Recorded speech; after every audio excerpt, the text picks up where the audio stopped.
When it debuted, the 4G wireless we have today allowed people for the first time to hit the road and explore unknown places with only a smartphone for directions.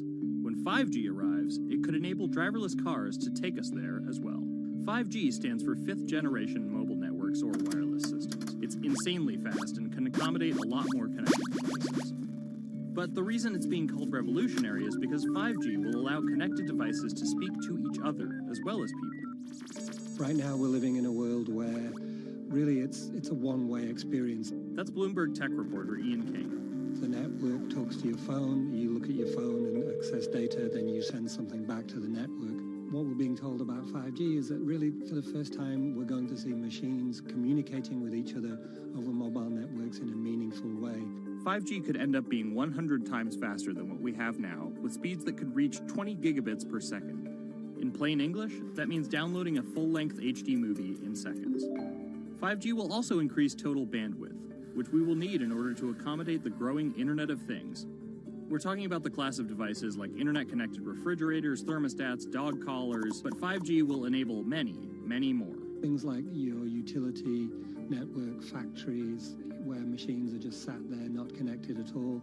Suddenly they're all going to be connected. Suddenly we're going to be able to have real-time monitoring. Other things like cars, like utility poles, like your light, the light poles. But perhaps the biggest advance will be a huge reduction in communication lag time, known as latency. A network of driverless cars will need the speed of 5G to ping each other multiple times per second to avoid collisions. Near instantaneous data transfers could allow doctors to perform surgery remotely with a robotic scalpel. So how will all this work? First, you need to improve network density. And that's just a fancy word for saying you put more towers out there. What we're being told is that's not actually the case with 5G. The idea is 5G will not only use the existing mobile spectrum, but also tap into higher frequencies called millimeter waves. Millimeter waves can carry more data, but only travel short distances. This may mean you'll see a lot more of these base stations around town. And the new towers may have as many as 100 antenna ports, compared to about a dozen on 4G cell towers. So when will we get 5G? Getting 5G ready is expected to cost providers $275 billion over 7 years in the US alone. Look for the first 5G service to pop up in big cities sometime in 2019.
The cubicle represents a tyranny, that it confines your imagination, your thoughts into a small physical area.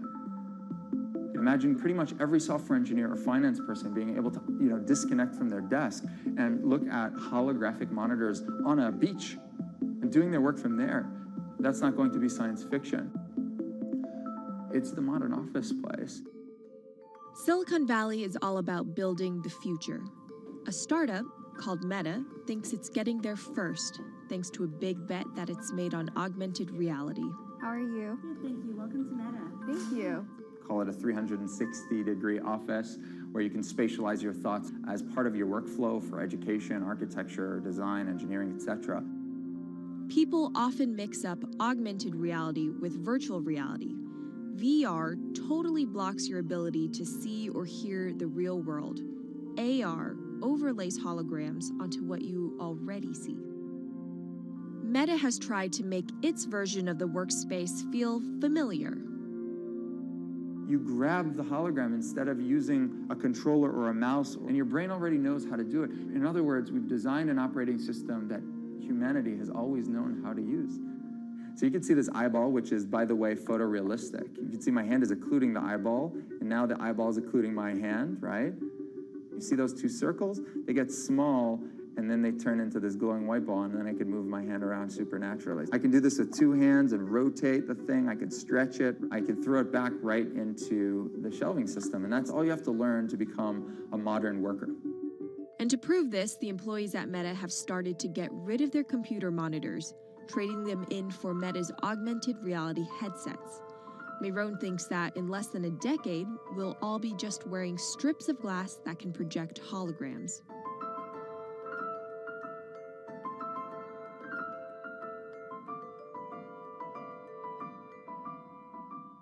In the early 80s, everybody had computers on their desktop, but no one was using them because they had a lot of work to do. So they were still using typewriters. And at some point, the CEO took all the typewriters away and everybody was forced to use their computers. So it's very exciting to see a new generation of technology, a new paradigm. I consider us like pioneers in the holographic wild. I'm pulling up my browser with my hands and sending out emails to colleagues and just kind of really acclimating to the new environment.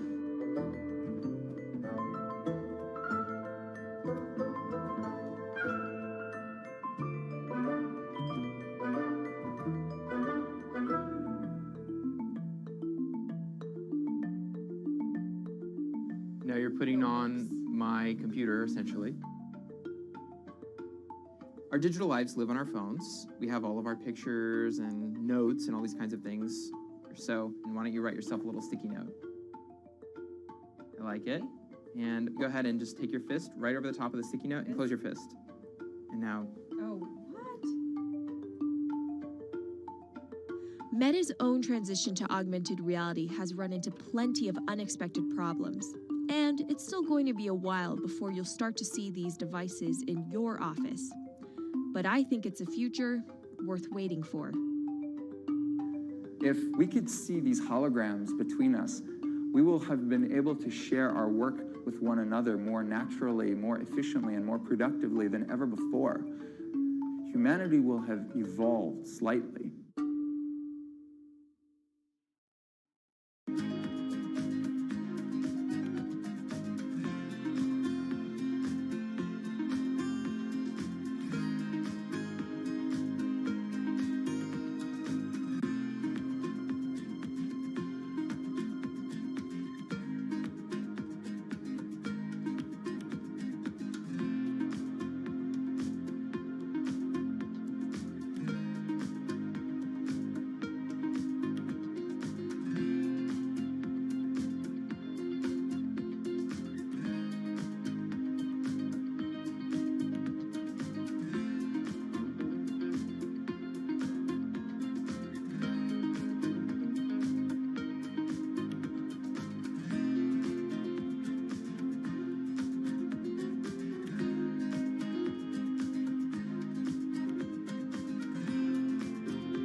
This is Hatsune Miku, Japan's sensational virtual pop star.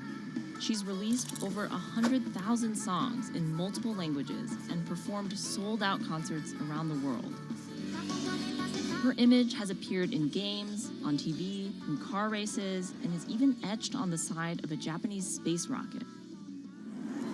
I came for Hatsune Miku, Carlos. She's Lady Gaga's favorite digital pop star and opened shows for her in the US 3 years ago. Tens of thousands of fans attended her exhibition and live shows near Tokyo recently.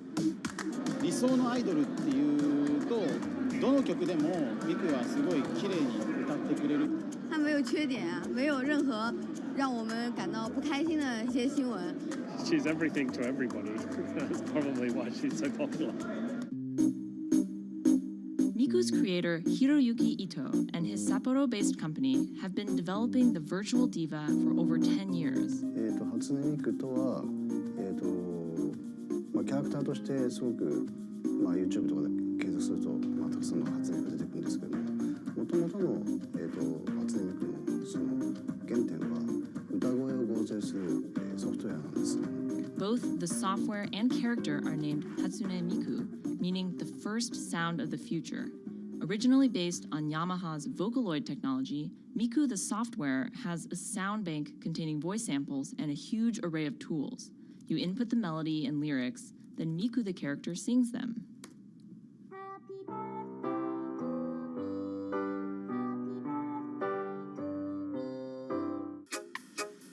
To date, Krypton has sold 120,000 software licenses at $200 each to fans around the world who use it to create numerous songs and share them online. Some of the fan-created songs are chosen to be part of Miku's concerts, for which they're paid a royalty fee. もともと初音ミクっていうその存在自体がそのボトムアップって言いますか、中にはアマチュアクリエイターじゃなくて今もうすでにプロになって活躍している方もいらっしゃるんですけども。The company also has other revenue streams. It makes money from merchandising, licensing deals, and concert ticket sales.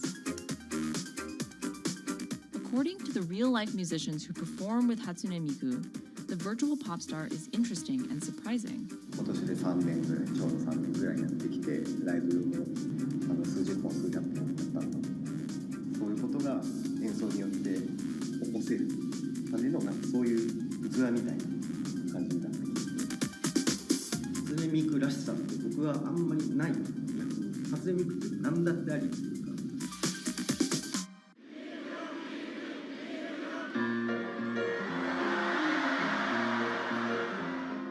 For Ito, Miku has the potential to change the way we think about music.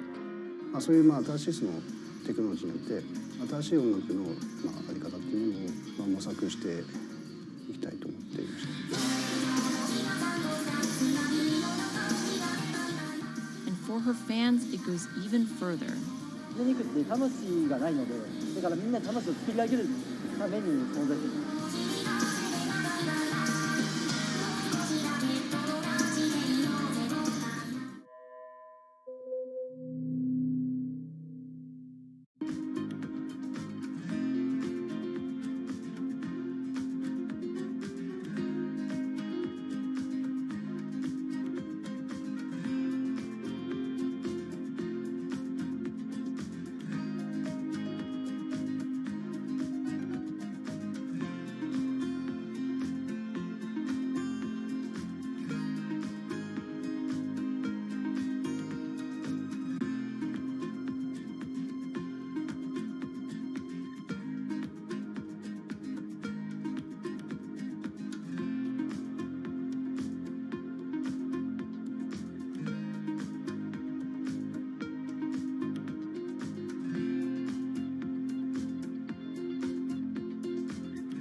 Now, there are a lot of fitness gadgets out there. In my quest to get fit, I tested 17 of them over the last few months. At least one personal trainer I know was a little bit skeptical. Yeah, I've been watching these new technologies come to the market for almost as long as I've been a personal trainer. They're just tricks and tropes. They're not much different than the Bowflex machines or, to be honest, the original Jane Fonda workout video. But some of these gadgets that are just coming to the market do so much more than what they used to do, just tracking your activities. Out of all of them, this chest strap was my favorite. It comes with a robot coach that points to the future, one where you might not need a human trainer at all. And it works like this. You wear the chest strap so that it can read your heart rate, and that connects to Move's free app that talks to you. Welcome to Move Heart Rate Hit Outdoor Running. Let's get moving and warm up in Zone 2. Move's computerized coach tells you what to do at that exact moment, whether you're running outside or you're doing body weight exercises indoors. Swing your arms faster to get your legs moving quicker. Let's crush this round. And by reading your heart rate, she knows exactly how hard you're working. She keeps you honest. Way to go, you are in the target zone. Keep pushing, you're almost at the end of the round. Don't give up. I've been running for 7 years now, and my biggest problem is that I never push myself hard enough. I end up going on the same slow, comfortable 30-minute jog, but the Move HR Burn blasted me out of that rut. By the end of these half-hour exercises, I was drenched in sweat in a way that I never am when I work out alone. Training with a real person is great, whether that's your group instructor or your coach or your personal trainer. But humans, they're expensive. For the rest of us, this $60 gadget is all you need.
what does it take to change the world? A big army? A cure to a pandemic? A revolution? All of these take either a lot of people, thousands of hours, or massive amounts of space. But for Julian Assange, all he needs is one room, an internet connection, and the world will listen. Assange is located here, and more specifically, right here. And from that location, he's posted government secrets, classified documents, and leaked emails from some of the world's most powerful people. And in doing so, has been labeled a hero, a villain, a nihilist, and everything in between. This is how an Australian programmer sequestered in the Ecuadorian embassy in London became one of the most influential and notorious people in the world. Born in 1971 in Townsville, Australia, Assange has always been on the move. Living in over 30 homes by the time he was in his mid-teens, Assange, along with his mother and half-brother, finally settled down in Melbourne. His introduction to hacking started at 16 when he was given a Commodore 64, which he attached to a modem. He attended the University of Melbourne, where he studied programming, physics, and mathematics. He never graduated, but that doesn't mean he didn't get an education. By 1991, Assange hacked into the Pentagon, U.S. Navy, and other branches of the U.S. government. In 1996, he was caught by the Australian Federal Police and charged with over 30 counts of hacking and computer-related crimes. He didn't get any jail time, but he was fined $2,100. I think the first taste of what would come later was the hacking that he did as a young programmer, and that really sort of foreshadowed a healthy skepticism of the use and abuse of technology by governments. That's Vernon Silver. I'm a reporter for Bloomberg's investigations team. Assange's youth as a hacker laid the foundation for him to start WikiLeaks in 2006. But what is WikiLeaks? It's a website that posts unfiltered, usually classified documents. What separates it from every other media outlet is that they have no editorial hierarchy. With a publication like the New York Times, information comes in, they take that information, package it, then disseminate it for the public to see. WikiLeaks, however, cuts out the middleman. WikiLeaks gathers information, most of it given to them anonymously. So what they're doing is really very simple. They get the information in one end from who gives it to them and out the other with sometimes minimal interference. Julian Assange is the leader of that, the mastermind, the creator, and really, because he thinks of it as a journalistic enterprise, the editor-in-chief. But every story starts with a source, and Assange has some unconventional sources. Julian Assange does not hack as far as we know. He is the recipient of people who are either insiders who give him secret documents or hacked emails from a foreign power. That's Eli Lake. I am a columnist for Bloomberg. And there was no source bigger for Assange than Chelsea Manning. He used to be known as U.S. soldier Bradley Manning. In 2010, Manning provided Assange and WikiLeaks with hundreds of thousands of leaked government documents. WikiLeaks quietly began releasing the documents in February of 2010, then made big headlines in April by posting what is now known as the collateral murder video. Come on, fire! It was a vivid, graphic video. It changed the debate on the Iraq War, and importantly, it put WikiLeaks on the map when they put it online, and they couldn't be ignored at that point. And those leaks were just the beginning. They went on to post more than 90,000 leaked documents known as the Afghan war logs, 390,000 documents known as the Iraq war logs, and 250,000 private messages between diplomats called cables in what is now known as Cablegate. These leaks were met with very real ethical questions. The problem with publishing those cables was that a number of confidential sources for U.S. diplomats who faced real danger when their names were exposed. Then Secretary of State Hillary Clinton drove the point home that every country, including the United States, must be able to have candid conversations about the people and nations with whom they deal. Shortly after Cablegate, the Swedish government issued an arrest warrant for Assange on allegations of rape and molestation. He claimed the allegations were fabricated to get him extradited to the United States, a claim the U.S. government denied. Either way, Assange's next move was to seek refuge in the Ecuadorian embassy, which really was the beginning of the new chapter in his life and what we're dealing with now, which is him being stuck in London. What was supposed to be an office in an embassy is now Assange's self-imposed prison to this very day. But that doesn't mean he's slowed down. Since being trapped in the embassy, WikiLeaks has released files about Guantanamo Bay prisoners, Syrian political figures, and the draft to the Trans-Pacific Partnership. And then came the 2016 U.S. election. Thousands of leaked emails showed Democratic Party officials possibly plotting against Bernie Sanders in his race against Hillary Clinton. Over the course of 68 days, WikiLeaks released 20,000 confidential Democratic National Committee emails. In terms of the presidential race, if you look right here, when Assange released the first batch of emails, Trump actually takes his first lead against Clinton. I think we've had enough of the Clintons, in all fairness. Once WikiLeaks started exposing secrets of the Democratic Party, Julian Assange became a hero to many on the right. Public opinion kind of flip-flopped. WikiLeaks. From the emails, we now know Hillary Clinton's campaign manager makes risotto, and also how the DNC squashed Bernie Sanders' campaign.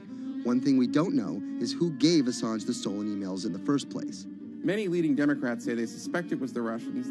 They released an analysis from a private cybersecurity firm that had said it was the Russians. But Assange claims our source is not the Russian government, and it is not a state party.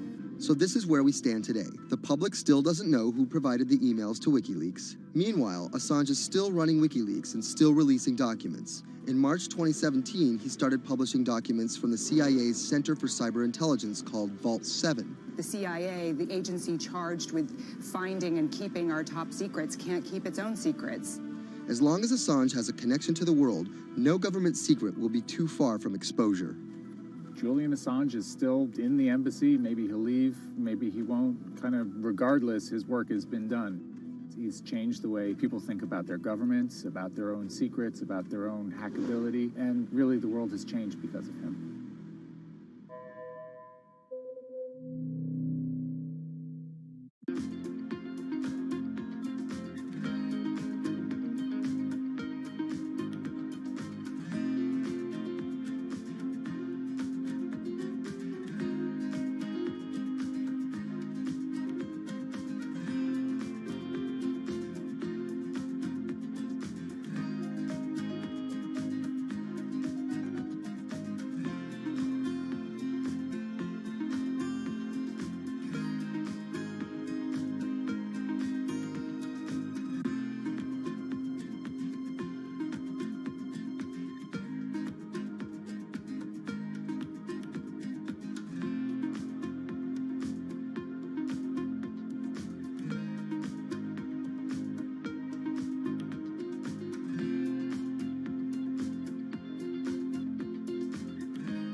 To expose everything you won't admit. And action. This entire video is based on a true story. When I do like motivational speeches or even tell myself like love yourself and you should love yourself. This is Lily Singh, But to fans all over the world, she's the YouTube star Superwoman. What if everyone's a girl, Superwoman? I know we can change the world for the better, one positive day at a time. My parents now know what I do. They didn't know what I did for a long time in the beginning of my career. I was just making videos in my room. They had no idea. Mom, Dad, have you seen my keys? I can't find them anywhere. Because you're always on phone. Until someone called them, like a family member from another part of Canada, was like, Canada, is your daughter making videos? And the mom was like, I don't know, Lily, are you making videos? Just making videos grew into an entire career. Today, Lily's YouTube channel has some 12 million subscribers, over 2 billion views, and guest stars like Michelle Obama, Dwayne "The Rock" Johnson, and Seth Rogen. I think a lot of young girls are raised to believe that you're going to go to school and then graduate and then get married and then get a job and have kids. And Lily was on that path, all the way through a psychology degree at York University in Toronto. But when she started thinking about a career, I started to immensely panic and think something was wrong with me because I tried to figure out my life and it wasn't working in that straight line. It was 2010, and YouTube was only 5 years old. I thought nothing of YouTube. I was probably the last person in my circle of friends to discover YouTube. And I remember when I did, I thought, this is so strange. There's people making videos in their rooms and other people are watching them. So she figured, why not give it a shot? I one day posted a video because I was sad and I wanted to be creative and happy. She didn't know how to edit video or write scripts, so she winged it. It was so bad and so cringe, and my expectation was literally nothing. I was like, I'm gonna put this video up, a couple of my friends are gonna watch it, probably make fun of me, and that's gonna be the end of this. The second and third video came from, wait, 70 people watched my first one, can I get 80 to watch the next one? She kept creating, she kept posting, and the viewers kept coming. Lily had found an audience. A lot of the comments were, oh my God, there's a brown girl on YouTube. More specifically, Indian. Lily's parents immigrated to Canada from India, and Lily was born and raised in Scarborough, near Toronto. My home life was awesome. My parents, even though I portrayed them to be quite strict in my videos. Oi, Lily, where the rest of your skirt, huh? I teach you like this to walk around like this, showing everything to everyone? They actually aren't like that at all. They're pretty modern and pretty cool. Your dress is short. Don't know what for. And were pretty lenient with me. I mean, I got away with a lot of things. I was a brat. I was a brat. She had a different idea of what she wanted out of life than other kids. In a grade school graduation slideshow, her classmates said they wanted to be lawyers and doctors. And then I came up and I was like, rapper. Making out with your friends, man. But then you say that you hate hoes. I could just feel my parents being like, why? Because that's just not something women really did in the Singh family. I know there was a ton of people that weren't happy about my birth being a female, so I think, and that's some real-ish, but it's a real thing. The best thing I could have done to prove to so many people that didn't want my mom to have a daughter was to become Superwoman. What up, everyone? It's your girl, Superwoman. It was the name of Lily's favorite hip-hop song by Lil Mo featuring Fabulous. I love the song so much because it was one of the only songs at the time that was an empowering female song, where Lil Mo's going on about, like, I will save guys with my superpowers, and I will save girls with my superpowers, and I am the Superwoman. I thought, this name that I've had for so long that empowered me when I was younger, I'm gonna make this my screen name. Maybe this should be a new series. Superwoman didn't just burst onto the scene overnight with a viral video. It was a steady climb fueled by hard work. The moment that I thought this is going somewhere and this could be a career was the first time I performed internationally. It was in India. And it was the first time where I was truly across the world and people knew my videos. Singh has transformed herself from a bratty kid to an internet personality to a media mogul. She starred in a feature film, A Trip to Unicorn Island, in 2016. And her book, How to Be a Boss, hit the New York Times bestseller list in 2017 while she was on a 30-city international tour. Lily started out with the goal of getting millions of subscribers and financial security. Hurry the hell up. But after surpassing those goals, success has new meaning. I really come to terms with the fact that my definition of success is what's the best legacy I can leave behind. And it's not the number of views and the number of subscribers. It is the number of people that can say, this girl changed my life or changed something in my life positively.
CTE is often found in the brains of deceased athletes, military veterans, and others with a history of repetitive brain trauma.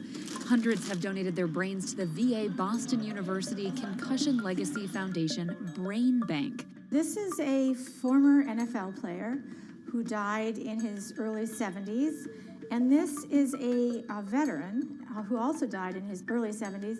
Dr. Ann McKee dissects these brains. The hippocampus and the mammillary bodies are very important for memory. I can see that they're slightly affected. McKee recently dissected the brain of former New England Patriots player Aaron Hernandez, who was convicted of murder and later committed suicide. You'll see right away that the brain is showing signs of shrinkage. You can see the crevices in the brain that you can't see in the normal. McKee says Hernandez's severe case of CTE impacted his decision-making, depression, and ability to control rage and aggression. Right now, she thinks we're underestimating how many people have CTE. We were able to distinguish between CTE and controls and CTE and Alzheimer's disease. The next question is, can we do this in the blood, and can we do this in living people? And we aren't there yet with those answers. But the need for a diagnosis in the living is motivating companies such as Quanterix in Lexington, Massachusetts, to work faster on technology that could diagnose concussions and CTE in as few as 30 minutes. Kevin Rosovsky is the CEO. It's like a high-powered microscope. And so by doing that, we can see little biomarkers that you couldn't see before in the blood. Quanterix received a grant from the NFL and just went public. Since then, its stock is up more than 40%. The company sells a machine called Simoa for $175,000 to other biotechs, hospitals, and researchers. And for the first time in history, we're able to see brain health in blood, and that's a major breakthrough, and that's leading to less invasive testing, and we've already been able to see evidence of concussions, and there's the beginning evidence of being able to see the accumulated effect of concussions. Quanterix is also trying to detect Alzheimer's disease, multiple sclerosis, and ALS. Rosovsky says he thinks diagnosing concussions will be easier than diagnosing CTE. Diagnosing CT in the living probably is a couple years away. We're real excited to see the progress, but reducing some of that work into actual tests in a laboratory takes time. There's regulatory approvals. There's a lot of red tape that you have to go through. Also in this race to diagnose CTE in the blood are Athlon Medical and Exosome Sciences. And New York's Mount Sinai Hospital is scanning for the disease in the living. But it's just one step in a series of questions for those with serious head trauma. There's still no cure for CTE. Even if we had a great idea for a treatment, there's no way to test whether it's effective or not. So that's the enormous advance that we'll get if we can develop a biomarker for this disease. In Boston, Ann Mostu, Bloomberg News.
Wine is a $300 billion global industry where one person's opinion can make fortunes or break them.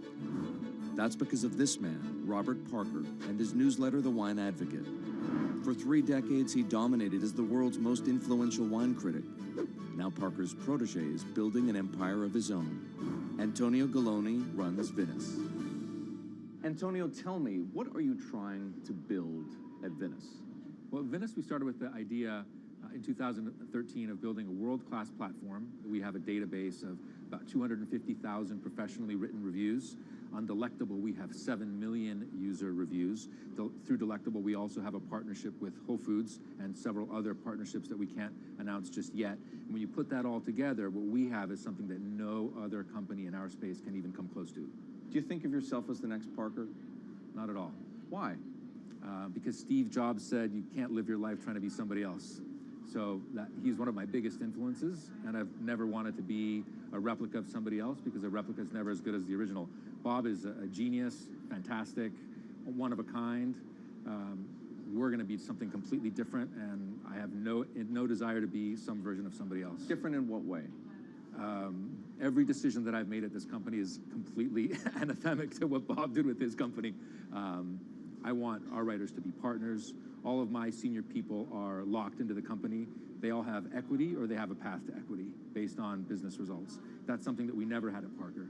Our benefits are world-class, and everything that we've done at Venice is completely different from that model. When Steve Tanzer, who is the most experienced active wine critic in America, wants to work with us, that says something. When Alessandro Masnaghetti, who's the best cartographer of vineyards, wants to work with us, that says something. When Neil Martin, who's a superstar wine critic with enormous experience in Bordeaux and Burgundy and the former lead critic at The Advocate, wants to come and be part of our team, that says something. You make it sound like The Wine Advocate was a disaster as a company and a miserable experience as an employee. No, it was great because I got to work with Bob Parker when he was at his prime, and Bob was like a second father to me, and we talked on the phone all the time, and he gave me great advice. Can anyone's palate dominate the wine criticism business the way Parker's did? And should anyone's palate dominate it the way his did? I just think the world is very different today. It's just a totally different world. It's probably not healthy to have a single person dominating the world.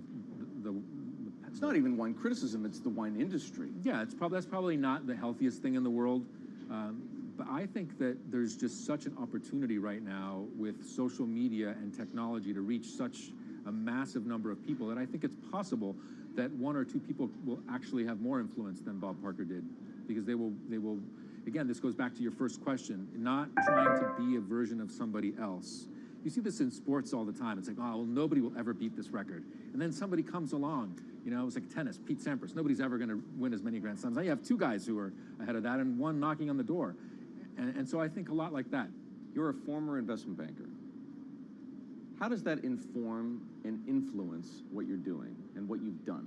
My generation has had to deal with a lot more challenges. That's why I think we're actually much better poised for the future. My first job in finance, the first thing that happened was long-term capital, 1998. Then the tech bubble melted down. Then there was a mutual fund trading scandal. That was all like within about 5 or 6 years. And these are the things that I had to deal with as a young executive. My peers who were 20 years older didn't know how to manage in crisis. They'd only seen Black Monday. They'd just been in a big bull market. It's very different. So I'm very lucky. People of my generation or a little bit younger have actually had to deal with a lot more crises. I think that's actually good for learning how to cope with challenges in business. From the outside, it kind of looks like you're trying to demolish the house that Parker built, right?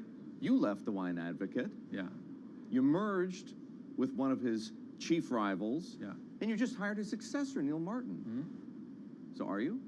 I think what that says is that all the best people want to work at our company. And that's really what we strive to create starting in 2013. We wanted to create a world-class company that would attract the best-in-class talent, and not just on the content side, on the technology side, on the digital side, our office, and at every level, what we're trying to, we only hire superstars, and we're looking for those superstars.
In the world of professional wrestling, there's something called a swerve. Hulk Hogan has betrayed WCW. Some examples. These tag team partners are called baby faces, or the good guys. Then one of them swerves when he super kicks his tag team partner in the head, quickly assuming the role of the bad guy, or what the wrestling world calls the heel. Are you kidding? What a despicable act that was! Or a match is almost lost when, what's that? The superstar wrestler appears out of nowhere sprinting down the aisle to save the match. That's the Warriors music! That's the Ultimate Warrior! That's a swerve. So it should go as no surprise that World Wrestling Entertainment, known as the WWE, the most popular brand of sports entertainment in the world, is prepared for any swerves that come their way. So here's the story of how the WWE learned to see the swerve coming.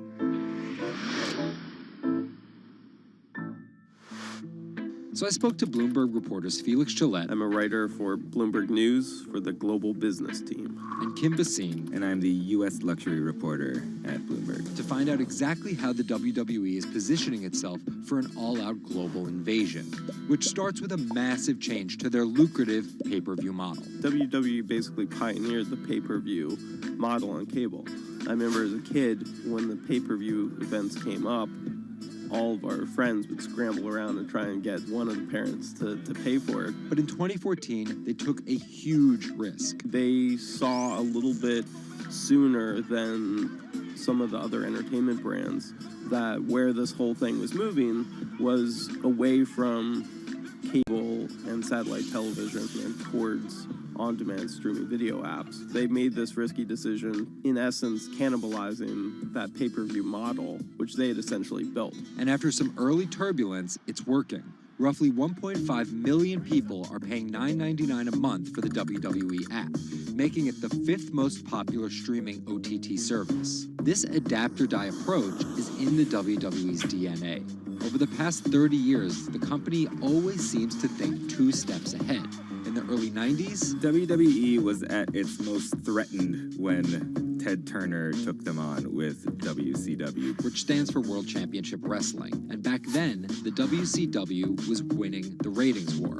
So in order to compete with them, WWE had changed its product from a family-friendly kind of cartoonish style to this really raw. That's why they called their show Raw. It was this raw style of wrestling. With violent, outrageous, reality-inspired plot lines and aggressive personas. From a 16-foot ladder! And they won that fight against Ted Turner. And they bought WCW.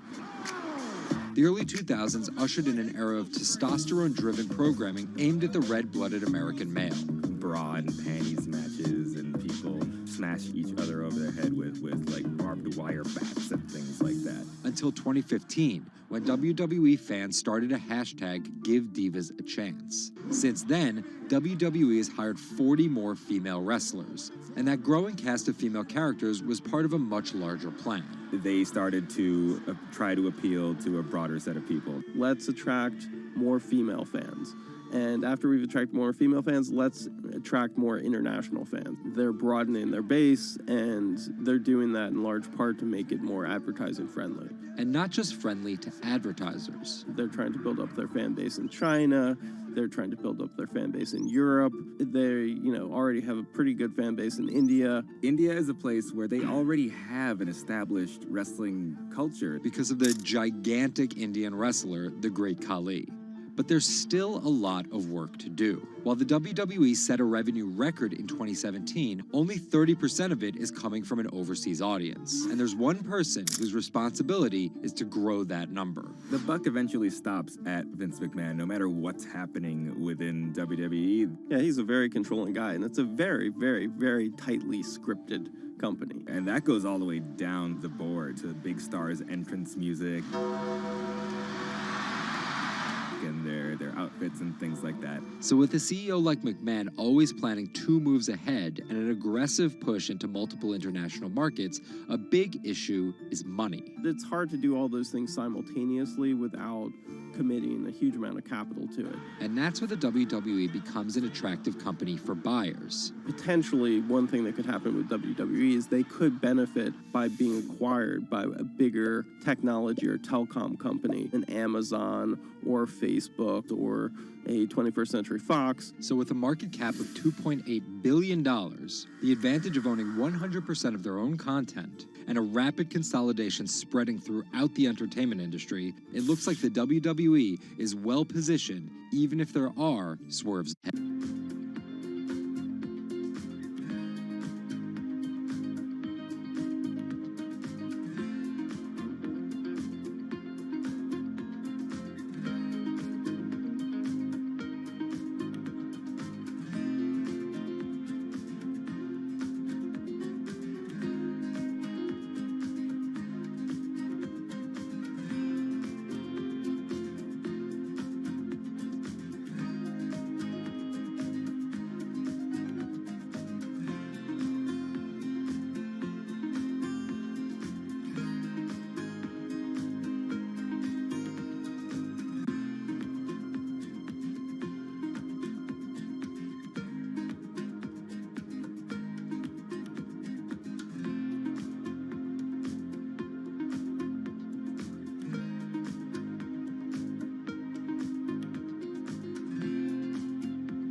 Thank you very much for coming here. Thanks for having me. I've always been relieved ever since you were appointed, because at least until your appointment, I seem to have the most unpronounceable name. But now, so we will keep it as Dara and John. This conference is called The Year Ahead, but in your case, you are close to 6 months into the job.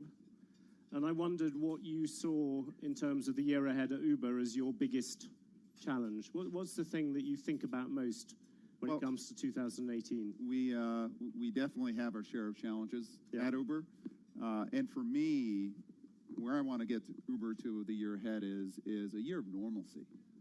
2017 was, I think, will go down as one of the most difficult years for any company out there. And I have to give credit to the Uber team and the employees there. It is a group of true believers who believe in our mission, who believe in mobility as a service being available to consumers everywhere at a reasonable cost. And what my job in 2018 is to get rid of the distractions and get the company back to business, get the company back to normalcy. There's a lot that we've done in the past 6 months as far as bringing new investors, driving a new culture and norms where doing the right thing, period, comes first, bringing a new management team, et cetera. There's a lot that we've gotten done, but This is a company that knows how to execute. This is a service.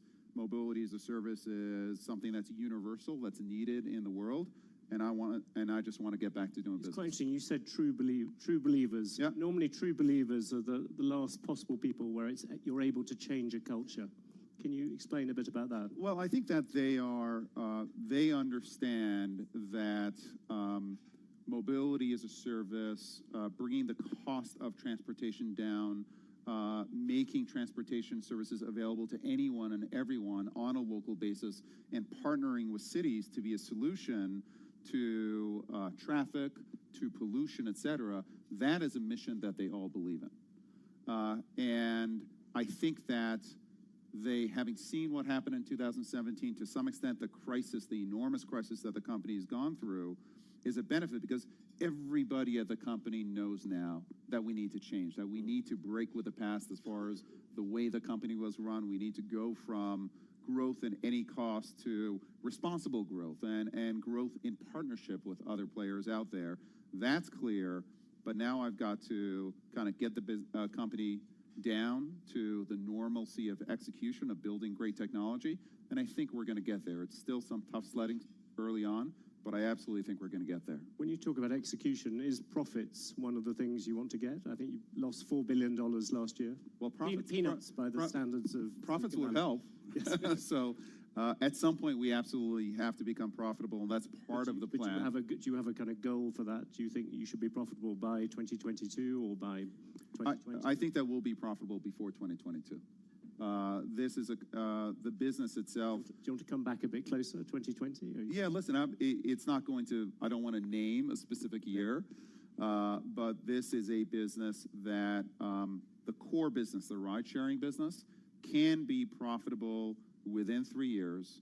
We will continue to make very aggressive investments in building out autonomy because we think that's a terrific opportunity for building out new technologies such as Uber Elevate, where near-term profitability is not a goal, but long-term growth is. So we will look to balance near-term profitability, but as a company, we will always be a company that makes big, bold bets and takes big risks. To what extent, though, do you think that drive to become profitable fights against a little bit of this culture change? If you want to make, you talked about making money, but not at all costs. Do those two things spar against each other? I don't think that profitability and culture are their issue. It's the company in the past was willing to make trade-offs as it related to how it did business, and I think was guilty of hubris, was guilty of thinking that they knew better than others, and I think that what we know now clearly is that breakneck growth can hide cultural issues, that there are no excuses for not doing the right thing, and that you do have to make trade-offs. And as a management team, we're specifically talking about those trade-offs that you have to make. We have to be a little more patient sometimes because working with governments, regulators, et cetera, sometimes takes longer, but in the end, you build a more lasting business. And so maybe what we went through was necessary, but we're here. We can control our actions from this moment onwards, and I think everyone at Uber from this moment onwards wants to build a great company, not only in terms of growth, but in terms of the kind of company anyone would want to work at. Can I ask you one thing which you have got a sort of hangover from last year, which is all the regulatory problems, and particularly all the cases against you? I think there are 6 criminal probes or whatever going on. The lawyers are lining up outside the door. Which one do you sort of think? Which one do you fear most? I suppose out of these different things. Listen, I think that all of them are serious issues, and my response is that we're going to be transparent and we're going to take responsibility for our actions in the past. I do think that there are certain circumstances where there was smoke but no fire, and I think as a company we have to defend ourselves and work within kind of the appropriate frameworks. And my goal is just to get beyond this stuff. Some of these things like pricing policies, surely they go right to the heart of what Uber is, or am I wrong about that? Yeah, I think they do, but I think that there's a way of being smart but transparent at the same time, and that's where we've got to take the company. Take me through governments. When you talk to governments privately, do they talk any differently than they do publicly? Governments? Yes, governments.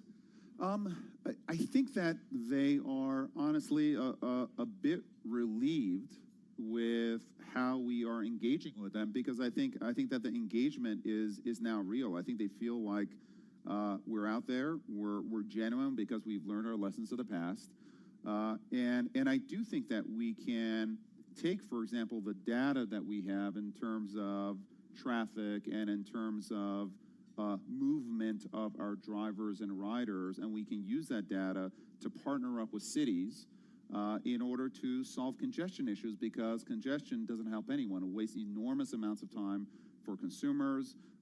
It hurts the environment.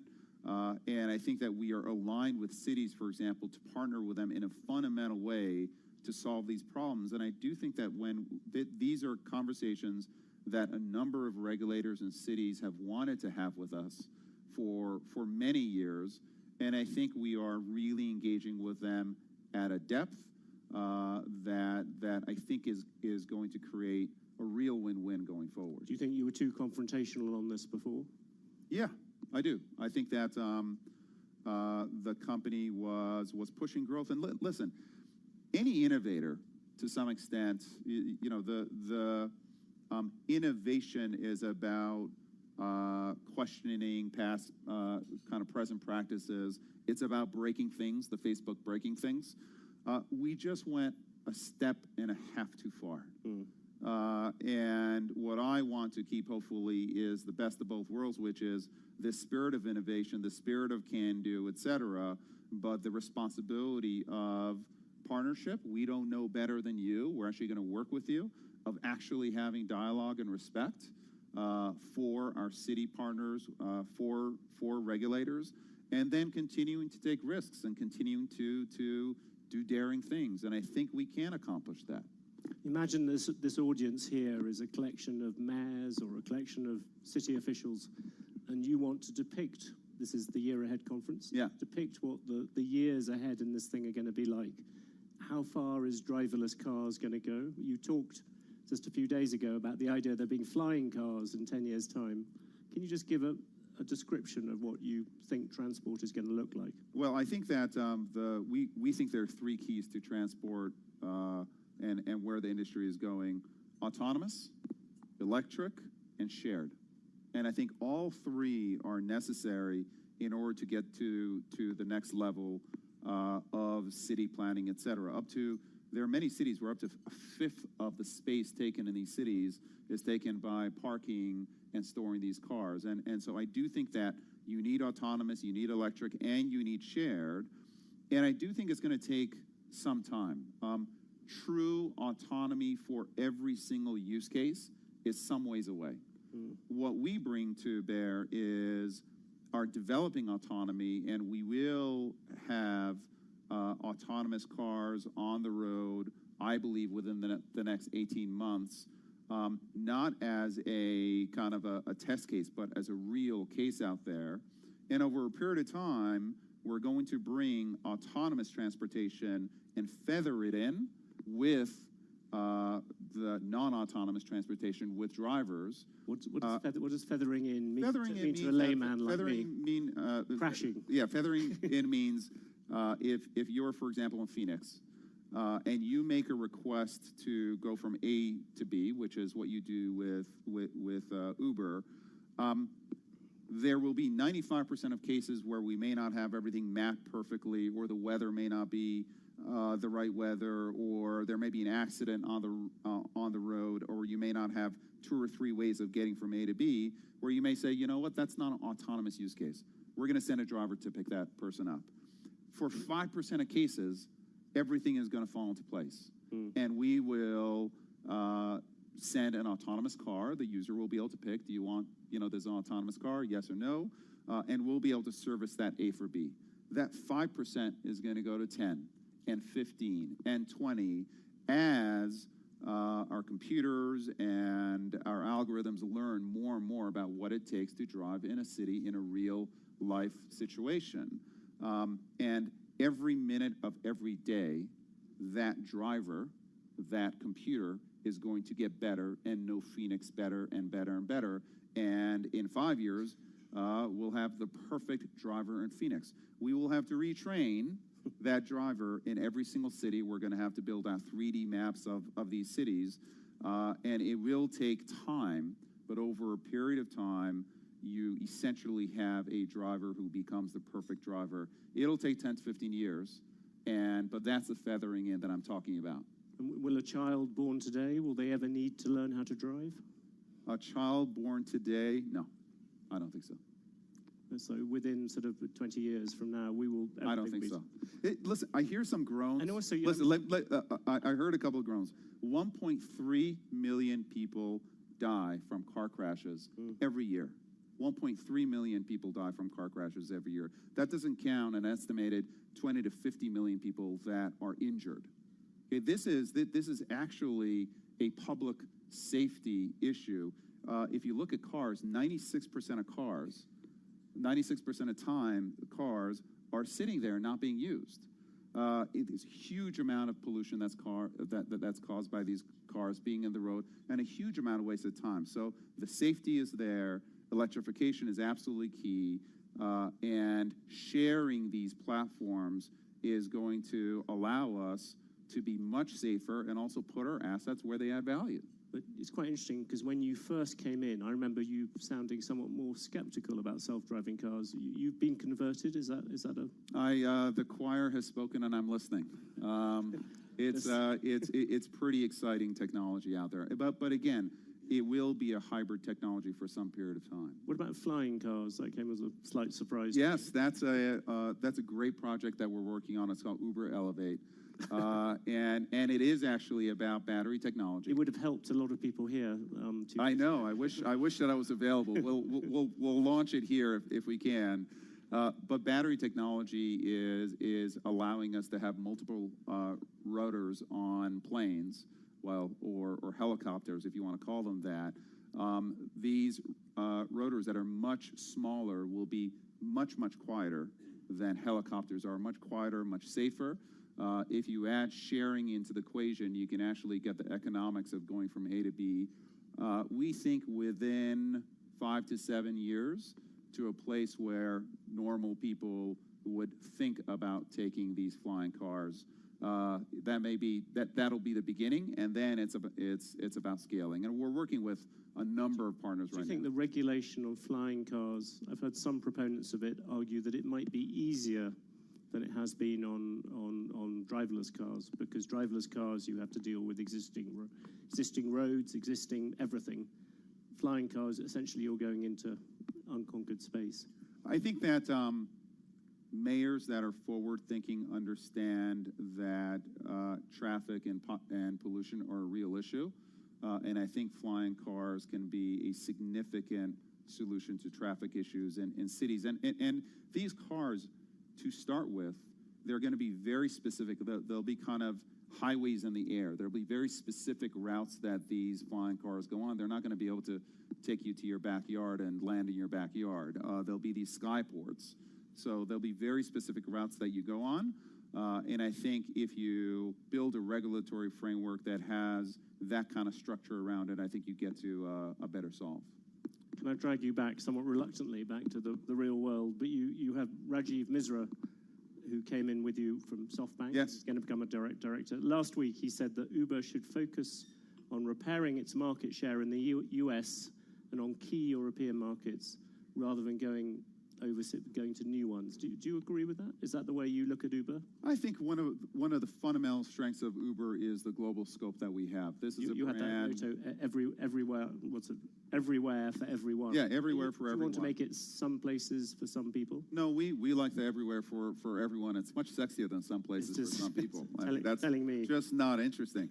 I do think seriously though that the global scope that our company brings is important. Our being able to build technology that we can amortize essentially everywhere in the world is hard, but it is part of the fundamental value that we introduce. So I would look at Uber very much as a global brand. That said, we're going to look at all opportunities, but at this point, we are leaning forward. In 2018, for us, is going to be very much a lean forward year for the company. But without, I'm not trying to create new boardroom tension at Uber, but that would appear that SoftBank is keener on a more limited idea, whilst you're keener on everywhere for everyone. Well, listen, SoftBank is a very important shareholder. They're our largest shareholder, and many of our shareholders have opinions over what's the right thing to do.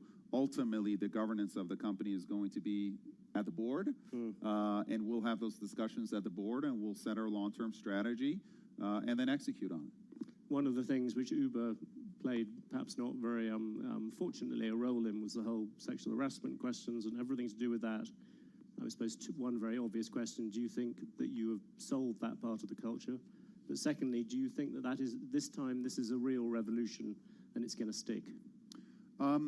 I think that what was happening at Uber was serious, and I think that while what Uber went through was difficult, I think the Susan Fowler blog was probably one of the best things that happened for Uber, and it certainly started a movement that's an incredibly important movement of the company. I'd be reticent to say that it's solved. Yeah. But it's not an endemic issue within the culture of the company, and I think the company has learned, and I think the company took very harsh and appropriate steps to make sure that kind of behavior is absolutely clear, that kind of behavior is not accepted in any way, shape, or form of the company, regardless of where you are, regardless of if you're a great performer or not. So I think we're at the right place for Uber as a company, but I think in general, we're not where we need to be in terms of women in senior positions, making sure that we're welcoming of women in technology, and we help women really build their careers within our company. There's a great kind of bottoms-up energy there, but we're not where we need to be, and we have a lot of work ahead of us. On the issue of, you talked about the top performers, is that looking back, and also I suppose looking forward for many of the people in this room, because there are a lot of people's businesses which have been affected by this. If you had to give lessons to other people who are now looking at this issue, perhaps more seriously than they have done before, is the really bad issue, and I suppose I'm thinking some ways about the media industry in this, is that giving top performers more room for maneuver or whatever than people, or more discretion than people thought? Is that top performers need to be treated the same as everybody else? I think they absolutely need to be held accountable. One of the really valuable lessons that I got early in my life was actually through Jack Welch, and he said, it's very tempting to allow top performers to misbehave in any way, but for me, he was talking about being aligned with the CEO. Sometimes you allow top performers. The tendency is, well, let them get away with some kind of behavior that is not the right behavior because they're so good. And what Jack told me very early on is that it's the top performers who are problematic culturally that are the most dangerous because they have followership within the company because people look up to them. So he's like the dumb person who is bad culturally. He's not the problem because everyone says, well, that's a dumb person, so who cares? It's the smart person who has followership, so it is incredibly important for the top performers to actually be held to account more radically than anyone else because they're the ones who have followership at the company, and they have to set the example. So for me personally, that has absolutely guided how I've managed. Expedia was a company that had, excellent cultural values, and one of the first things we did at Uber was to go out and reset our cultural values, and we call them norms because to me, it's not just these values that you put on the wall and kind of people stare at and it's all nice. It's about behavior. And we set out to change behavior at Uber, and I think that the company was thirsting for it, and we are starting on a path, and I believe it's going to be a positive path. An inevitable question, I hope you won't regard it as a cheap shot, but you talked about smart people who have followers throughout a company. I mean, Travis would seem to be the epitome of that sort of figure. Is that do you think of him as being in that category of people that Jack Welch was talking about? I think, listen, Travis was the CEO of the company, and he had incredible followership, and he was held to account, right? I mean, he's no longer the CEO of the company, and he's a board member. He's a big investor, and so he's absolutely going to play a part on the board. But we've also been very clear as a company that we do have to make a break with the past, with how we behaved as a company. And to some extent, with the new CEO being a very different kind of a CEO. So in the end, you have to be held accountable, and I think that Travis was held accountable, and at this point, he's a board member and a constructive one at that. If you look around the world now, where do you see the next competitors to Uber? You've obviously got Lyft breathing down your neck. Yes, yes. Where else do they come from? Well, I think that as you move into a world of autonomy, the position of the car manufacturers, the position of, for example, Google, who's developing Waymo and Waymo autonomous technology, you're going to get a lot of players interested in the space. And a lot of people think about Uber and ride sharing as a significant enterprise, and it is. But the fact is that we account for less than 1% of miles driven on the road now. When autonomy comes in, that number over the next 10 years is going to be closer, I believe, to 15 to 20%. So because we're not yet a true alternative to car ownership, and I believe that as you bring autonomous and you bring the price of mobility down and make it available to everybody, everywhere, then we become a real alternative to car ownership, and that really opens up the market for us, but it also opens us up to many more competitors. And is Google at the forefront of those competitors at the moment? Google is one of many. I think that they've developed very strong autonomous technology, but what we think, which is exceptional, is having autonomous technology and the network under one roof, which allows us to use autonomous in a very practical way, nearer than you think.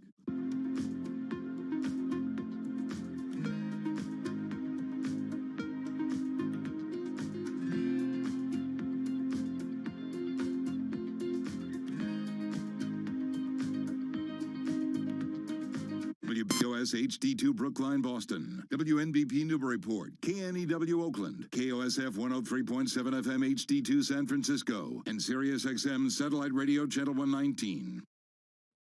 This is Bloomberg Business Week. Insight from the reporters and editors who bring you America's most trusted business magazine. Plus global business, finance, and tech news as it happens. Bloomberg Business Week with Carol Masser and Jason Kelly on Bloomberg Radio. Live from New York and New Jersey, streaming on YouTube, and yeah, we wish we were outside. It is Monday, September 28th, 2020. It is a glorious fall day. It is so nice outside. It's gorgeous. It really is nice. It was a nice weekend, so doesn't really feel like fall quite yet, even though it technically is. And maybe the nice weather, maybe that's why investors a little more optimistic today. I don't know. There certainly is a different tone in the trade, to say the least. Yeah, totally. We are seeing stocks jumping the most in 2 weeks, at least on the S&P, and jumping after 4 weeks of decline. So yeah, Jason, you are right. There is a different tone out there. So we're watching the markets. We are also turning to one of our experts on what is safe to say the most important bombshell report on the president's taxes. We've been waiting, I feel like, for years. We have, and that obviously hit last night. Everyone has been digesting it this morning, so certainly top of mind for lots of folks. We're going to catch up with Laura Davison, sort of a tax guy. She's going to break it down for us, get beyond the politics of tax this gal, a little bit. Tax gal, exactly. Whatever, tax person. Individual. Tax individual, as you would say. All right, before we get to all of that and set the Business Week agenda, let's figure out what's going on with that trade. Get the numbers with Charlie Pellet. Thank you very much. Happy Monday to you both. Looking at the Dow, the S&P, NASDAQ holding close to session highs. Do want to begin with European equities, though. The CAC 40 up 2 in Paris, up 2.4% today. FTSE 100 in London up 1.5%. DAX in Germany up 3.2%. U.S. stocks jumping after 4 weeks of declines. European shares adding the most in 3 months in broad gains for equities. The dollar weakened. Banks, automakers, and industrial companies leading the S&P 500 index. index toward its biggest gain in 2 weeks. Here's where we stand. S&P up 56 now, a gain of 1.7%. The Dow up 500 points, up 1.8%. NASDAQ up 172, up 1.6%. Gold is up 0.9%, $18.78 the ounce, higher by $16 the ounce. And West Texas Intermediate crude up 0.4%, $40.42 a barrel. Recapping, the equities advanced. S&P up 57, up 1.7%. I'm Charlie Pellet. That's a Bloomberg Business Flash. All right, Charlie, thank you so much. Well, let's set the Business Week agenda, understand what investors may be thinking going into this week. Gina Martin Adams with us, Chief Equity Strategist for Bloomberg Intelligence, joining us on the phone from New Jersey. So, Gina, nice to have you with us. A little bit of a different tone. What are investors thinking about today? Yeah, well, first, thank you for having me. It's always good to join you guys on a Monday afternoon.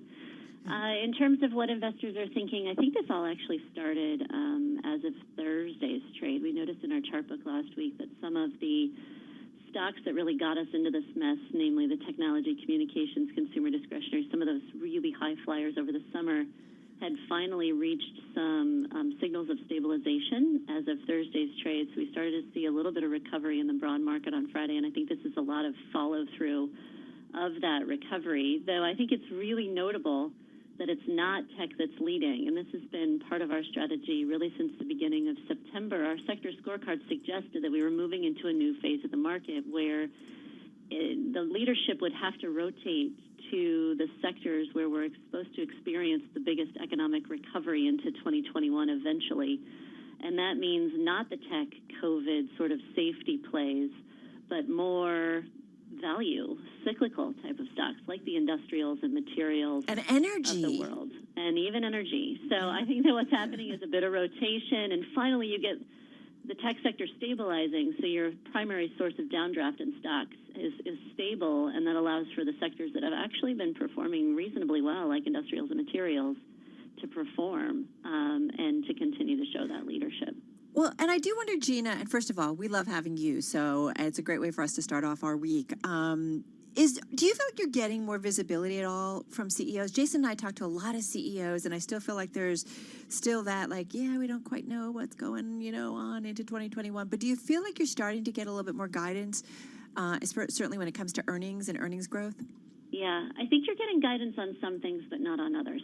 Okay, so yeah. I think CEOs are picking and choosing very carefully where they can provide visibility. They will. For instance, if you flash back 6 months ago, there was no visibility because companies were scrambling to such an extent that they were just working to survive, let alone thrive. And I think that the conversation is slowly shifting to how do we thrive? How do we do well in an environment where we do have a lot of people still working from home? There are still a lot of unemployed, but there is incremental improvement in the economy. How do we navigate an economy that's partially open but operating in a different way than a 2019 economy? It's certainly not the crisis mode that we were in the fall, but I do think that there is a little bit more forward-looking commentary, more focus on how to grow rather than just how to survive. Now that we've gotten past the peak of the crisis period, it's about how do we navigate this new recovery. That said, nobody has fantastic visibility into what the economy is going to look like in 2021, obviously. Yeah. But there are some signs of light. There are some signs of improvement. There are the CEOs that have had the experience of recovery in China and can kind of take that story of Asian recovery and place it on the Western world and say, well, where could we go from here, and what does our outlook look like in a post-COVID environment? Yeah, it's also interesting, Gina, and I know this is a loaded word when it comes to markets, but there's almost this sense of capitulation or maybe resignation that, listen, the virus is going to be with us for some amount of time, and maybe longer than we certainly thought in March or April, but we're learning to live with it in a certain way. Obviously, the next few months are going to be difficult, and we don't know what to expect, but investors sort of living with it to some extent and getting and maybe understanding that the new normal is a new normal with the virus, not a new normal post-virus in some ways. Yeah, I think that's absolutely spot on correct, and that's the change in the language, right? If you think 6 months ago it was, okay, well, this might go away soon, and then it was, okay, it's never going to go away. And now it's, well, we're going to make incremental progress to improvement, but the reality is we're not going to go back to 2019 anytime soon. Yeah. It's not going to just completely go away, but it also is not going to be crisis mode forever. Right. So I think we're trying to find that middle ground. Right. It's a little bit more about realism and assessing where the realistic outlook is. At the same time, there obviously is a lot of fireworks coming out of Washington. I mean, you've got everything from the Senate to what happens with the Come on, White House. Gina. It's amazing how much we are contending with in terms of just political volatility right now. Yeah. In the midst of this virus environment. And so I think that companies are going to have to address that in the post-election period when we know who the players are in Washington. Right. And we don't even know when we're going to know at this point. So even that is up for speculation. All right, Gina Martin Adams, thank you so much. Great way to start the week. Chief Equity Strategist for Bloomberg Intelligence. Joining us on the phone from New Jersey. Carol. Wow, we're just like so much going on. I know. So listen, we have a great roster of leaders coming up, CEOs, and we're going to talk about everything because there is still so much going on in the business world. People are making decisions. People are making sales of companies. So first of all, virus, one of our go-to voices, Dr. Sandro Galea. He's Dean and Professor at Boston University School of Public Health. So we get to talk to him about running a school as well as dealing with the virus. Yeah. He brings both of those to the party. And then A little private equity. Yeah. Yeah, love this deal. KKR buying 1-800-CONTACTS. This is a CEO who was actually with us earlier in the year talking about some of the things they were doing. Well, obviously, all that he was doing and his team caught the attention of KKR, so they did a deal last week. And in the same way companies are getting bought, other companies going public. We're going to talk to the president and CEO of ChargePoint. Yeah. And also, round out the show talking about education, the reskilling of America, Carol. Yeah, hey, let's just quickly do the Bloomberg Business Week Bite of the Day, Jason. One number that tells us a lot. Today's number, nice and round, 18 million. BMW and two of its subsidiaries agreeing to pay a joint penalty of $18 million to the SEC. The SEC had accused BMW of inflating its own reported sales figures by having its North America dealers designate cars as sold when they were actually still on the market. I would think that's a no-no. Yeah, don't do that. You're going to have to pay some money to do that. All right, let's get down to Washington now. Nancy Lyons is there with World National Headlines. Hey, Nancy. Thanks, Jason. President Trump faces renewed scrutiny of his personal finances just weeks ahead of Election Day after a New York Times report raised fresh questions about his business savvy and the integrity of his accounting. The story says Trump, a billionaire, paid no income taxes in 10 of the past 15 years and only paid $750 in 2016 and in 2017. But House Speaker Nancy Pelosi tells MSNBC she's also concerned about the money he owes. This president appears to have over $400 million in debt. To whom? Different countries? What is the leverage they have? So for me, this is a national security question. Trump has repeatedly refused to release his taxes, saying he is under audit. Democrats are bracing for a fight in the confirmation of Supreme Court nominee Amy Coney Barrett. They are focusing on what they see as a winning election issue, the future of Obamacare. Bloomberg's chief Washington correspondent Kevin Cirilli explains. A prominent case that the Supreme Court is going to take up, scheduled to take up on November 10th, is on the Affordable Care Act. So quite literally, the Affordable Care Act, Obamacare, not just going to be on the docket on November 10th, but also on the ballot on November 3rd. The Republican timetable would install Coney Barrett on the court before the November 3rd election. The official death toll from COVID-19 is nearing 1 million worldwide. Inovio Pharmaceuticals, based in Pennsylvania, says it will delay the next stage of testing of its vaccine, which uses DNA technology. Global news 24 hours a day on air and on Bloomberg Quick Take, powered by more than 2,700 journalists and analysts in more than 120 countries.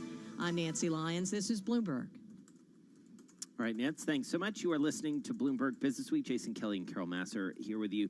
This is a story that broke over the weekend. I think it caught both of our attention because back to school is inextricably tied to back to office and back to an economy, even if it is some sort of new normal. New York City principals, they are not really, shall we say, endorsing Mayor Bill de Blasio. No. What they say is there's a vote of no confidence in the city's education leadership, including the mayor and also the school's chancellor. of New York City. And so they're saying that they should have to cede authority to the state to run the system of 1.1 million students. It's the largest in the nation. And, you know, we've been covering it, Jason. It's not been very clear about how do you reopen the schools? How do you keep the students safe? How do you keep all the teachers and the administration safe? And it's really been kind of a start and stop process.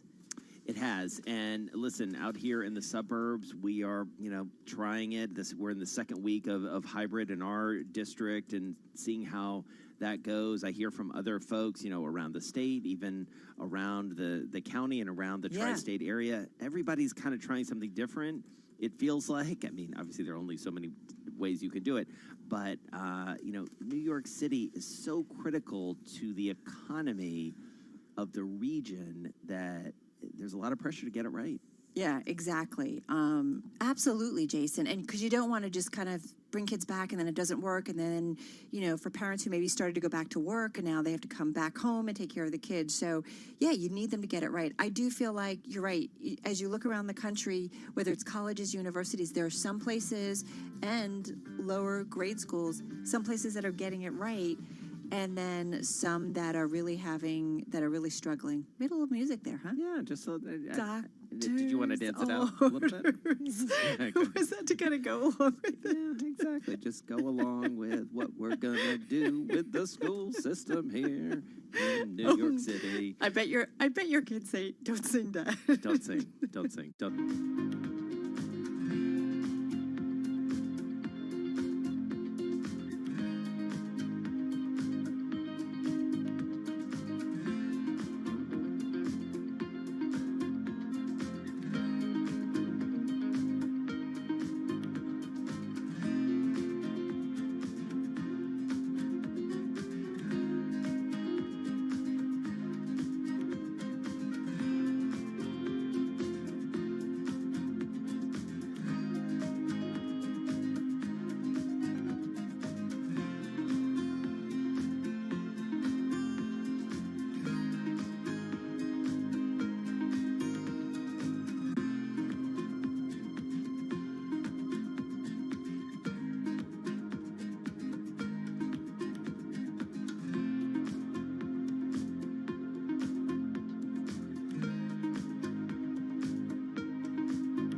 markets, headlines, and breaking news 24 hours a day at Bloomberg.com, the Bloomberg Business app, and at Bloomberg Quick Take.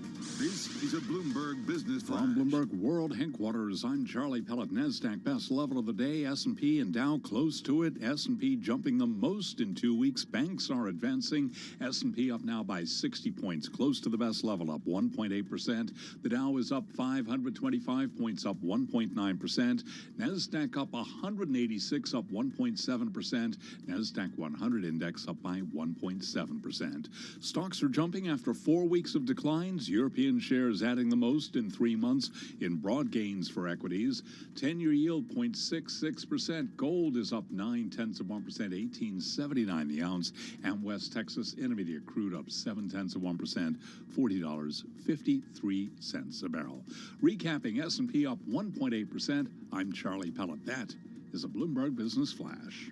Hey, Charlie, thank you so much. Well, global COVID-19 cases topping 33 million as infections in India reach the 6 million mark. The official death toll nearing 1 million worldwide, though experts say the real tally may be almost double that. Let's get back to someone, he has been one of our go-to voices during the COVID-19 pandemic. Dr. Sandro Galea is back with us, Dean and Professor at Boston University School of Public Health, author of Pained, Uncomfortable Conversations about the Public's Health, and he joins us once again on the phone from Boston. Dr. Galea, so nice to have you back with Jason and myself. How are you? How's the school? Tell us how things are going. Hi, Carol. Hi, Jason. Thank you for having me again. It has been a challenging month. I think it's a challenging month for everybody who is part of an institution that is trying to balance the risks of the moment. We as a university have been reopening cautiously, carefully, with a lot of testing, a lot of contact tracing, a lot of isolation as needed, and really working hard to keep the community safe while also working on our mission and continuing teaching and continuing our research. It's a tough balance. I think it's a tough balance for everybody, and it's part of, I think, a broader societal place where we are at, where we are recognizing that we are living with COVID for some time now, and we cannot afford to keep our world slowed down because there are important things that we have to do.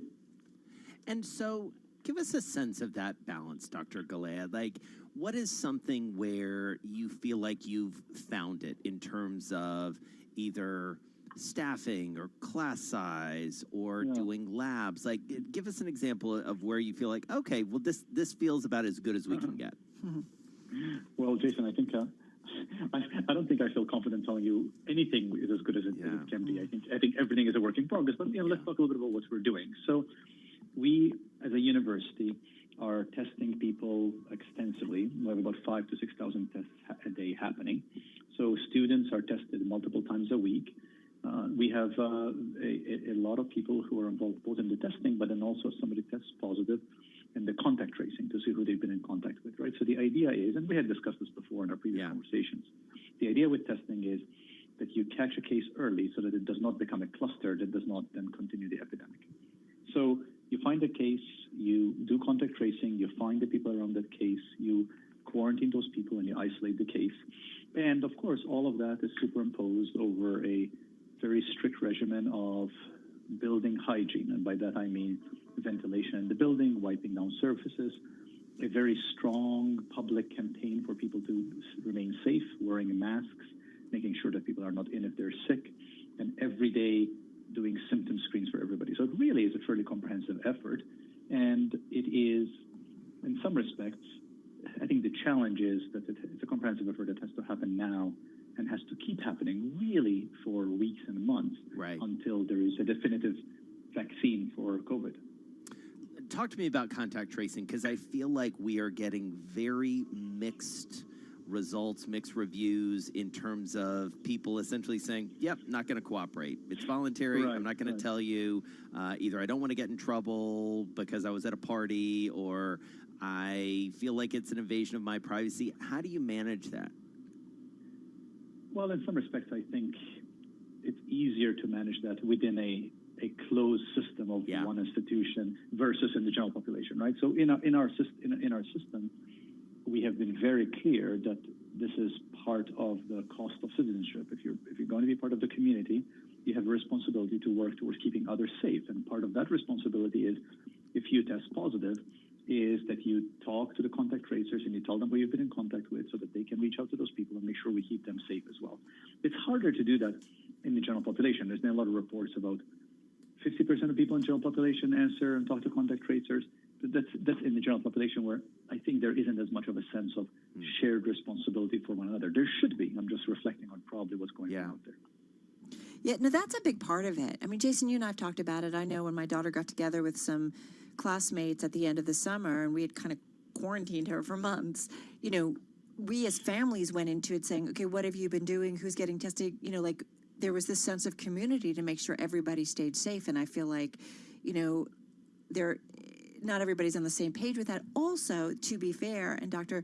Galea, you understand this, not everybody can be on the same page. There are some people that, you know, if they don't go to work, they don't get paid, and they're in a tougher predicament. And I just, you know, I think, I mean, this is why, Carol, I think the reopening is so important. I think it's, you know, the data are very clear, for example, that your chances of being able to work from home are much higher if you're in the top 25% quartile of income. So people who have to go to work are people who are already making less income. We know that overlaps with race, right? We know that the disproportionate burden of COVID in many respects was because we exposed people with low income, people of color often, to work before we understood how COVID works. But the economic shutdown, I feel like the public conversation about the economic slowdown hasn't been fair, because to be frank, it's been directed by people whose livelihoods are not really at risk from economic slowdown because they can work from home. But the fact is, more than half the population cannot work from home. Right. So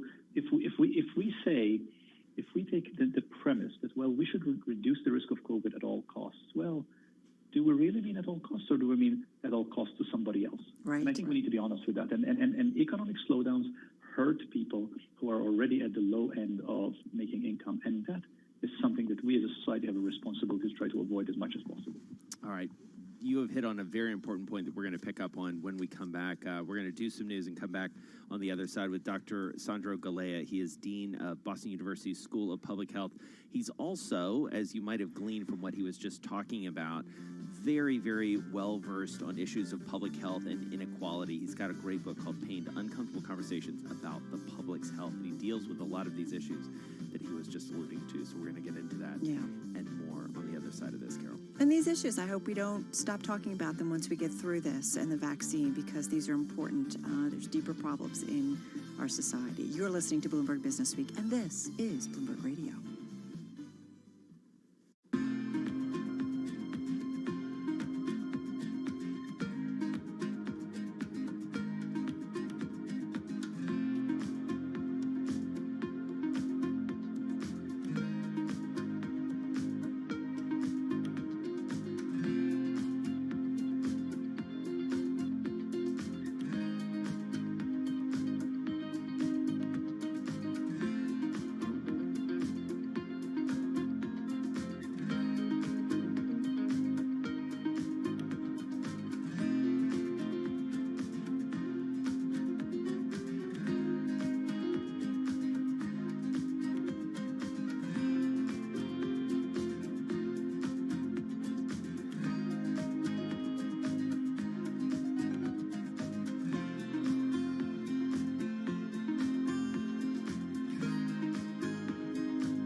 Broadcasting live to New York, Bloomberg 1130. To Washington, D.C., Bloomberg 99.1. To Boston, Bloomberg 1061. To San Francisco, Bloomberg 960. To the country, Sirius XM Channel 119. And around the globe, the Bloomberg Business app and BloombergRadio.com. This is Bloomberg Business Week.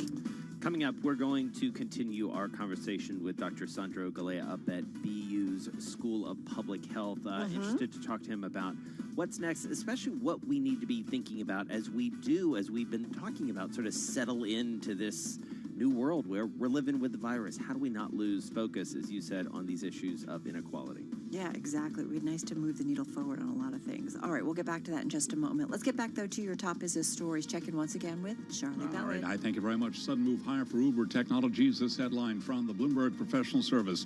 Uber is said to be weighing the purchase of BMW Daimler's ride-hailing venture. Uber shares jumping higher now, up by 4.1%. Crosstown rival in San Francisco lift up by 2%. The Dow, the S&P, and NASDAQ all jumping close to session highs right now after 4 weeks of declines. European shares added the most in 3 weeks in broad gains for equities. Signs that politicians are moving toward new fiscal stimulus has been a boon to stocks in recent days as the Fed continues to provide liquidity. Here's where we stand. The Dow up 511 points after 4 weeks of losses, up now by 1.9%. The S&P up 59, up 1.8%. NASDAQ's up 182, up 1.7%. 10-year yield 0.66%. Gold is up 1% today, up $18 the ounce at $18.79. And West Texas Intermediate crude up 1.1%, $40.68 a barrel. A Guggenheim analyst says results from Johnson & Johnson's inoculation against COVID-19 disappointed when comparing immune responses to those from patients who had recovered from the disease. Johnson & Johnson shares, they're up, though, by 1.7%.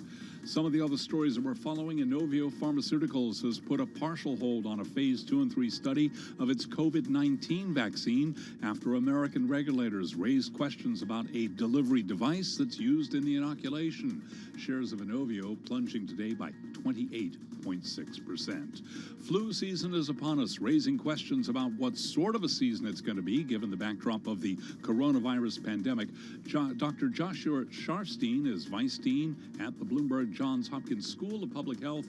He was interviewed this morning on Bloomberg Television. There's some years where the flu, fills up the hospitals by itself, and then on top of that, you would have a pandemic. So that's a really scary scenario. I think it's less likely if people wear masks and keep their distance, because the same things that keep people from getting COVID also keep people from getting flu. And in the countries in the southern hemisphere where people are taking a lot of precautions, they've had very mild flu seasons in their winter. The Johns Hopkins Bloomberg School of Public Health is supported by Michael R. Bloomberg, founder of Bloomberg LP and Bloomberg Philanthropies. Recapping the Dow, the S&P, NASDAQ 100 index at or near session highs. S&P up 59, up 1.8%. I'm Charlie Pellet. That is a Bloomberg Business Flash. All right, Charlie, thank you so much. Well, let's get back to our conversation with Dr. Sandro Galea, Dean of the Boston University School of Public Health, also the author of the book Pained, Uncomfortable Conversations about the Public's Health. So let's talk about the public's health. Dr. Galea, what can we be doing before we get to the other side of this? What should we be doing to ensure that we don't lose sight of these inequalities that have been laid bare by this pandemic? Well, Jason, I think what the pandemic has shown us, and I like your use of the term laid bare, it has shown us the inequalities that existed already before the pandemic. The country is really shaped by deep socioeconomic inequalities and deep racial inequalities. And those inequalities have health analogs. Just like we have haves and have-nots, we have health haves and have-nots around those two axes. Now, the pandemic revealed that.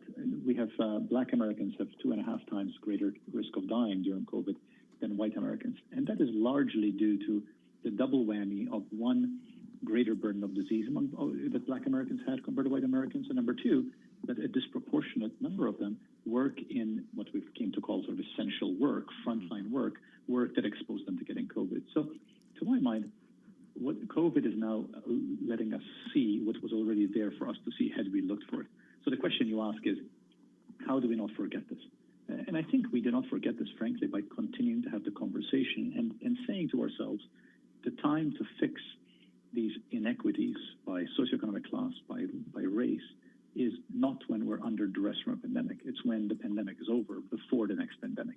So I really think that there's going to be, and there should be, a reckoning with what are the forces in our society, the economic forces, the social forces, that we need to realign once the pandemic's over. You know, the metaphor that keeps running through my mind is you're on a ship going through a storm, right? And you're on a ship going through a storm, and the ship is not doing well because it's leaking or because the sailors don't know what they're doing.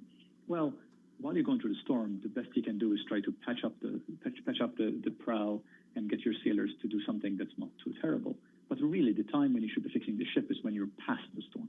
So you should be getting the ship ready to face the next storm. And we as a country have ignored this for decades. So it is, I mean, if one were to be silver lining inclined, this could be a good time for reflection for us once we get past this pandemic and say, what are the structures we want to build to make the country healthier and ready for the next time? Well, what would be the structures you would build? Well, I think the big mistake, Carol, that we've been making is we conflate healthcare with health. We spend more on healthcare than any other country in the world by a lot, by about 40% more than any other country in the world. And yet, compared to other high-income countries, which is really the only fair comparison, we have the worst health indicators compared to, you know, we have lower life expectancy, we have higher heart disease, we have higher cancer mortality rates. Now, why is that? The reason that is very simple. It's because all our money goes into high-tech medicine that's there to cure us when we're already sick. What we need to do is we need to prevent disease before it starts. And the way to do that is by having livable wages, safe housing, availability of nutritious food, gender equity, less violence. And unless we invest in those forces, we are going to keep pumping money into healthcare, and our health is still going to lag behind. So that's at the fundamental level. It requires understanding what produces health and investing in what produces health, not just investing in healthcare. Yeah, that's a really That interesting was point. so important. I like that. Dr. Sandro Galea, thank you so much. Really nice to have you back with us. We look forward to next time for sure. Dean of Boston University School of Public Health, also the author of Pained, Uncomfortable Conversations about the Public's Health. And it's such an important point, Carol. Yeah. And I had never really heard it distilled down like that. We separate healthcare from health. We think about it when we talk about it from an investment perspective. Well, it's the healthcare industry. But all of those things that he talked about, and education, I feel like there's a pretty clear path to, but nutrition, I feel like sometimes food we separate from health. Oh, we totally do. But I thought what he said about livable wages, safe housing, you wouldn't necessarily correlate that, right, with better health either. Yeah. But it's all intertwined. Yeah. You need all those steps. Totally. That whole last thing, how he tied it up, I thought was just brilliant. Yeah. That's a T-shirt all on its own. There that's you go. That's like a jogging suit. Plus socks and sneaks, I'm just going to say. Courtesy of Dr. Sandro Galea. That was really our thanks good. to him. Coming up, we're going to dig into the magazine a bit. But before we do that, let's get to Nancy Lyons down in D.C. Hey, Nancy. Hey, Jason. President Trump apparently paid no U.S. income taxes for years because his hotels and golf courses were losing substantial sums of money. That's according to the New York Times. Bloomberg's Irv Chapman reports one Republican congressman is coming to Trump's defense. Voters knew about Donald Trump's business successes and failures in 2016, and they'll support him again, Republican Congressman Michael Waltz said in a Bloomberg interview. Those are the tax laws as they're structured. If we need to restructure the laws, we can have a debate about whether there are loopholes that need to be closed. We have a tax structure that allows for growth, that allows for prosperity. The president followed the law as it's currently structured. Waltz said 1,000 people a day are moving to his state of Florida to avoid paying high taxes in other states. In Washington, Irv Chapman, Bloomberg Radio. The winds are back in Northern California, and that means wildfires are back as well. A blaze in the wine country north of San Francisco more than quadrupled in size overnight to 11,000 acres, ripping through a region devastated by fires just 3 years ago. Jan Zakin says she quickly left her home due to the flames. We woke up in the middle of the night, and there were flames. We could see flames, and we ran to the car, and I was in my underwear. I still haven't found my dog, and we left with nothing. The U.S. Storm Prediction Center says more than 36,000 square miles in California, an area larger than the entire state of Indiana, is under threat from critical fire conditions affecting nearly 6 million people. Global news 24 hours a day on air and on Bloomberg Quick Take, powered by more than 2,700 journalists and analysts in more than 120 countries. I'm Nancy Lyons. This is Bloomberg. All right, Nancy, thank you so much. You're listening to Bloomberg Business Week. It's funny that we're going to talk about this Sarah Halzack column. First of all, I love Sarah Halzack, love her stuff. I was just talking about like resisting the Death Star-like magnetic pull of Amazon today. Oh, because of Prime Day? Or because of what? Just in general. Just there are a couple books I want to buy, and so I went to the effort to order them from my local bookstore because I do feel like I fall too easily into like, no, just get it on Amazon. It's a dangerous thing. Right? I think it's a dangerous thing. And I think you end up buying things you don't need.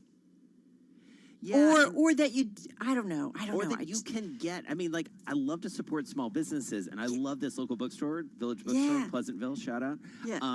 Love getting my books from there, but I'm going to get it faster if I go to, especially if I've got to order, if they've got to order it for me, I'm going to get it faster if I order it from Amazon, and cheaper. Amazon kind of knew what they were doing, right? When they created the whole shipping thing and getting it so quickly.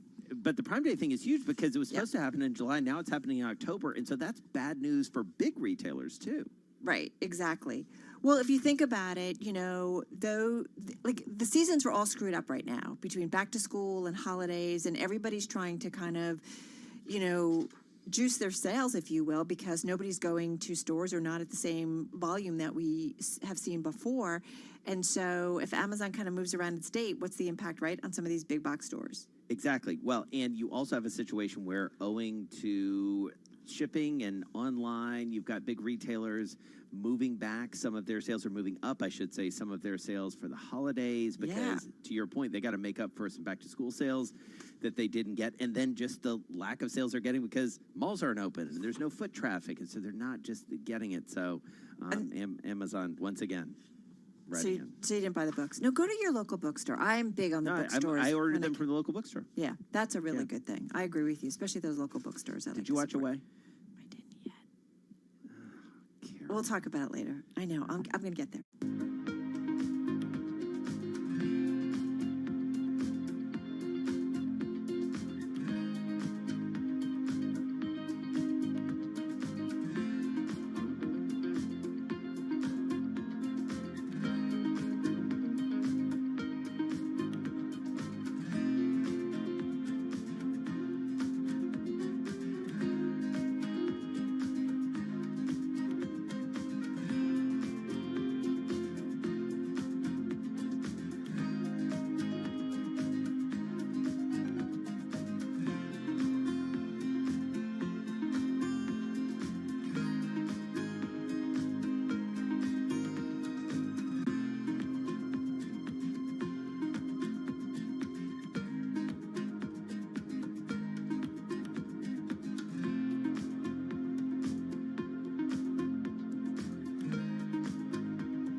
markets, headlines, and breaking news 24 hours a day at Bloomberg.com, the Bloomberg Business app, and at Bloomberg Quick Take.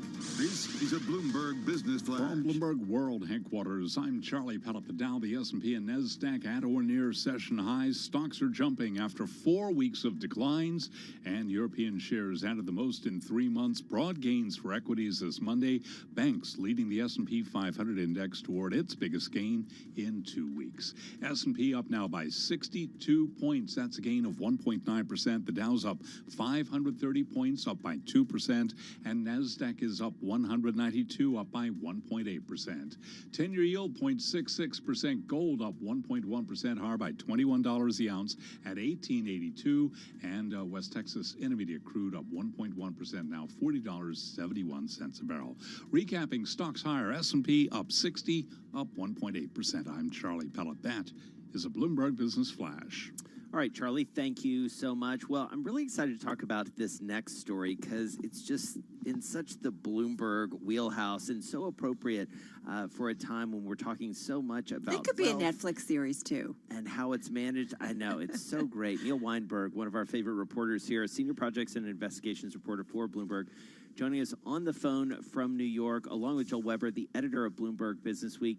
He joins us from Massachusetts. And Joel, I feel like this is also one of these stories that's so in the Joel Weber wheelhouse, too, because you were the editor of Bloomberg Markets before you became the editor of Bloomberg Business Week, so you understand all the intricacies of this world. Set this up for us.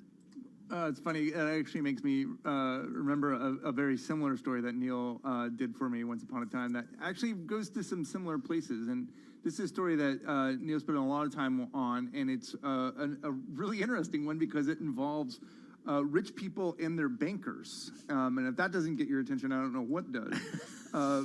Especially Neil, here in September 2020, right? Yeah, exactly.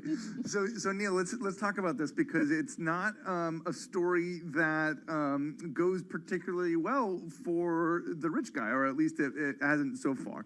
What are we talking about? No, I guess the sort of conceit of the story is the idea that when you're talking about private banking, the banking for the super rich, you're talking about a service that you don't get walking into your local branch office. And this goes obviously to things like investing and putting your money in savings accounts, but it also goes to things that can include outside investments or sports tickets or dinner reservations or private planes or you name it, and they'll arrange it for you.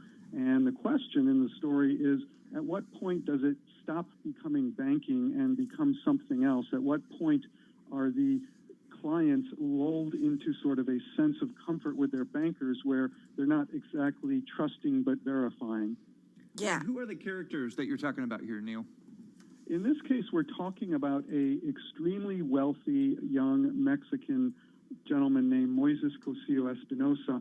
He inherited a lot of money at a very young age when he was in his teens. Among his holdings is a building 59 stories on the corner of 5th Avenue and 42nd Street across from the New York Public Library, to name one. So he had a lot of money at a very young age, and he was introduced to a pretty young banker, a banker who at the time was in his 20s, and they struck up a relationship which, from our reporting, indicates that it was professional, it was also social, and it sort of the story gets into the dark corners of, what is trust and what is appropriate in banking and beyond. Well, and I also feel like, Neil, that it raises questions like, are these relationships usually mutually beneficial? I mean, there's fees that the banker gets for doing transactions and so on and so forth. But I do wonder, there's a balance, right? And I feel like this story gets to, did the bankers go, over the line in terms of what they did? Absolutely, and obviously you're always going to have a tension in a sales environment, whether you're selling cars or computers or banking services, where the more revenue you generate for your employer probably means you'll get paid more too, which was the case here. And on the other hand, obviously, it's a good deal for a client to get a good deal. So you have to sort of strike a balance. And in this case, after many years where the banker and the client were working together, the client came to the conclusion that no, he wasn't getting good service, he was getting ripped off. Neil, another element that kind of stands out here is that the banker in question, who obviously has disputed the allegations, wasn't like he's stuck at one bank, right? He actually moved around and brought the client with him. Talk to us about that element. Exactly. This was a banker who started in his 20s after he had skied in the Olympics, of all things, a fellow Mexican. He joined Citibank. He then moved for a larger pay package to Credit Suisse and ultimately ended up at Morgan Stanley in Miami, where he was part of the Latin American practice. The client, Moises Cosillo, followed him from one bank to the next, set up a family office along the way, and he hired to run his family office another banker who was very familiar to both the banker and the client, which raised questions about conflicts of interest and whether the relationship was too cozy for comfort, or at least too cozy to work appropriately. Well, so I wonder if the problems are because the investments didn't pay off and that's why we had lawsuits, because I feel like these cozy relationships maybe would be okay if everything went along fine. Is it a case that things didn't go so well and that's why we have lawsuits? I mean, I guess this is what we're trying to figure out. Well, it's important to say in this case it's a hotly disputed legal dispute at this point, but what the client is alleging in a lawsuit and in a private arbitration before FINRA is that the bankers, he says, stepped way over the line and they were doing transactions inside the bank.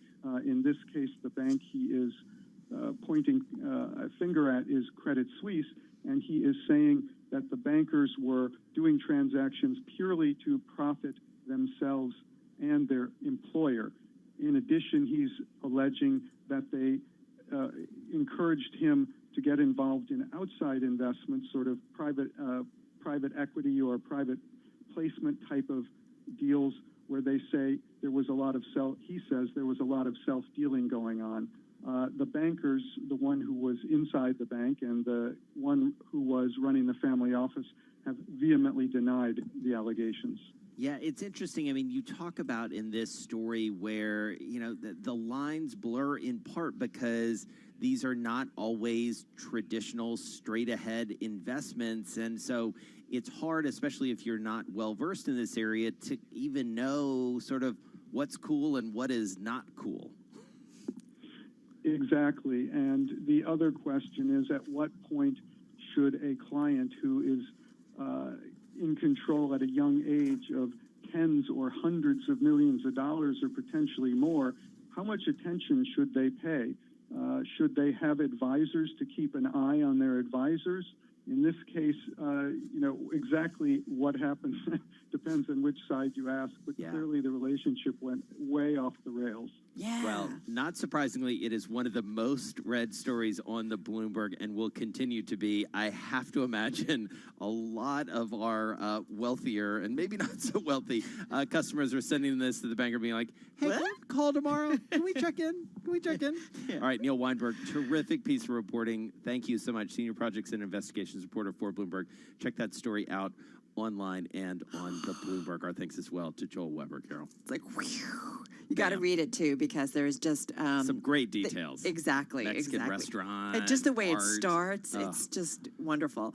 All right, for those of you listening in New York, DC, and San Francisco, watching on YouTube, Bloomberg Business Week, we're going to continue. If you're listening on Bloomberg 106.1 in Boston, Bay State Business is coming up next. And coming up next, one of our favorite segments every week is when we check in with Bloomberg New Economy Editorial Director Andy Brown. He talks about two titanic forces over in China. I love this story, so we'll get into that in Bloomberg Economics. That's coming up in just a moment on Bloomberg Radio.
from Bloomberg World Headquarters, I'm Charlie Pellet. We move into the final hour of trading on this Monday, September 28th. We've got a rally underway. S&P up the most in 2 weeks. Banks are advancing. Stocks are jumping after 4 weeks of declines. European shares added the most in 3 months in broad gains for equities. Here are the numbers. S&P up 60 now. That is a gain of 1.8%. The Dow up 504, up 1.9%. NASDAQ up 195, up 1.8% again as we begin the final hour on this Monday. The Dow, the S&P, NASDAQ 100 index all at or near session highs. Dow Transport's up now by 1.9%.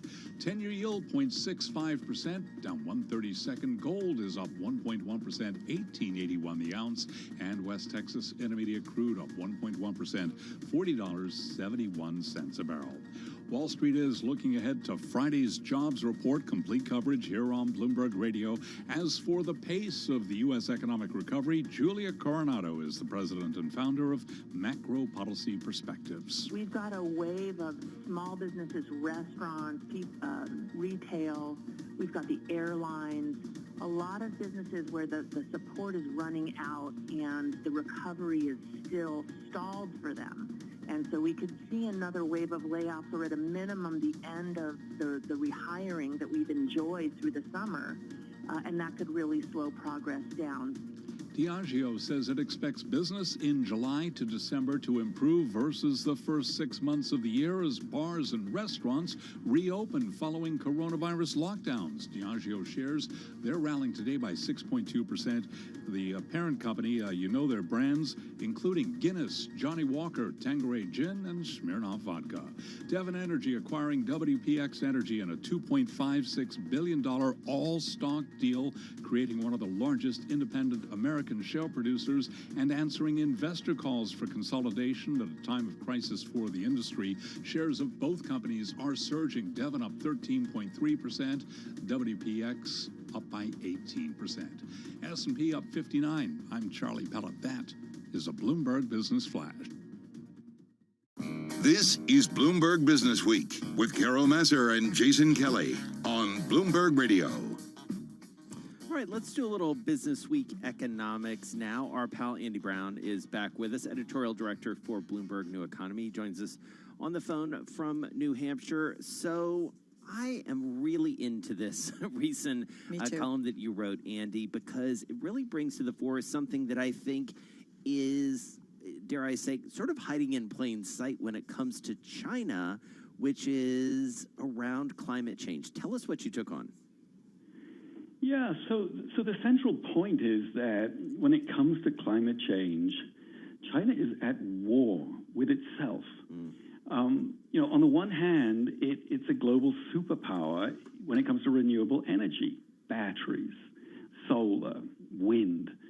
On the other hand, it mines and burns half the world's coal, and right now it has in its development pipeline power stations with either approved or about to get the green light with a capacity equal to the entire installed coal capacity of the European Union. So, it in a sense, it hardly matters what the rest of the world does because China is going to swamp all of those efforts. And this is why Xi Jinping's announcement last week that China is to go carbon neutral by 2060, why it is potentially so important. Well, and I wonder, Andy, I love what you wrote, this whole idea of two titanic forces, one clean, one dirty, that are at constant war in China's fractious domestic economy. Like it or not, they still use so much coal and have to, right, as being kind of the manufacturer to the world. They've got a lot to power. They need it to keep their economy growing. But at the same time, China is increasingly, I feel like, stepping into a void that the U.S. has stepped out of when it comes to, hey, world, let's all work together to protect the climate.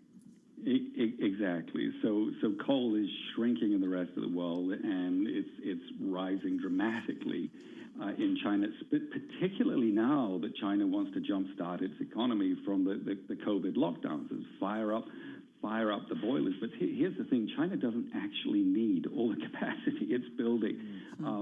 These power plants that it's cranking out add to a fleet that is in massive overcapacity, about 50%. So what's happening is that China is exporting its surplus capacity to countries along its Belt and Road infrastructure mega project, including Turkey, places like Pakistan, Indonesia.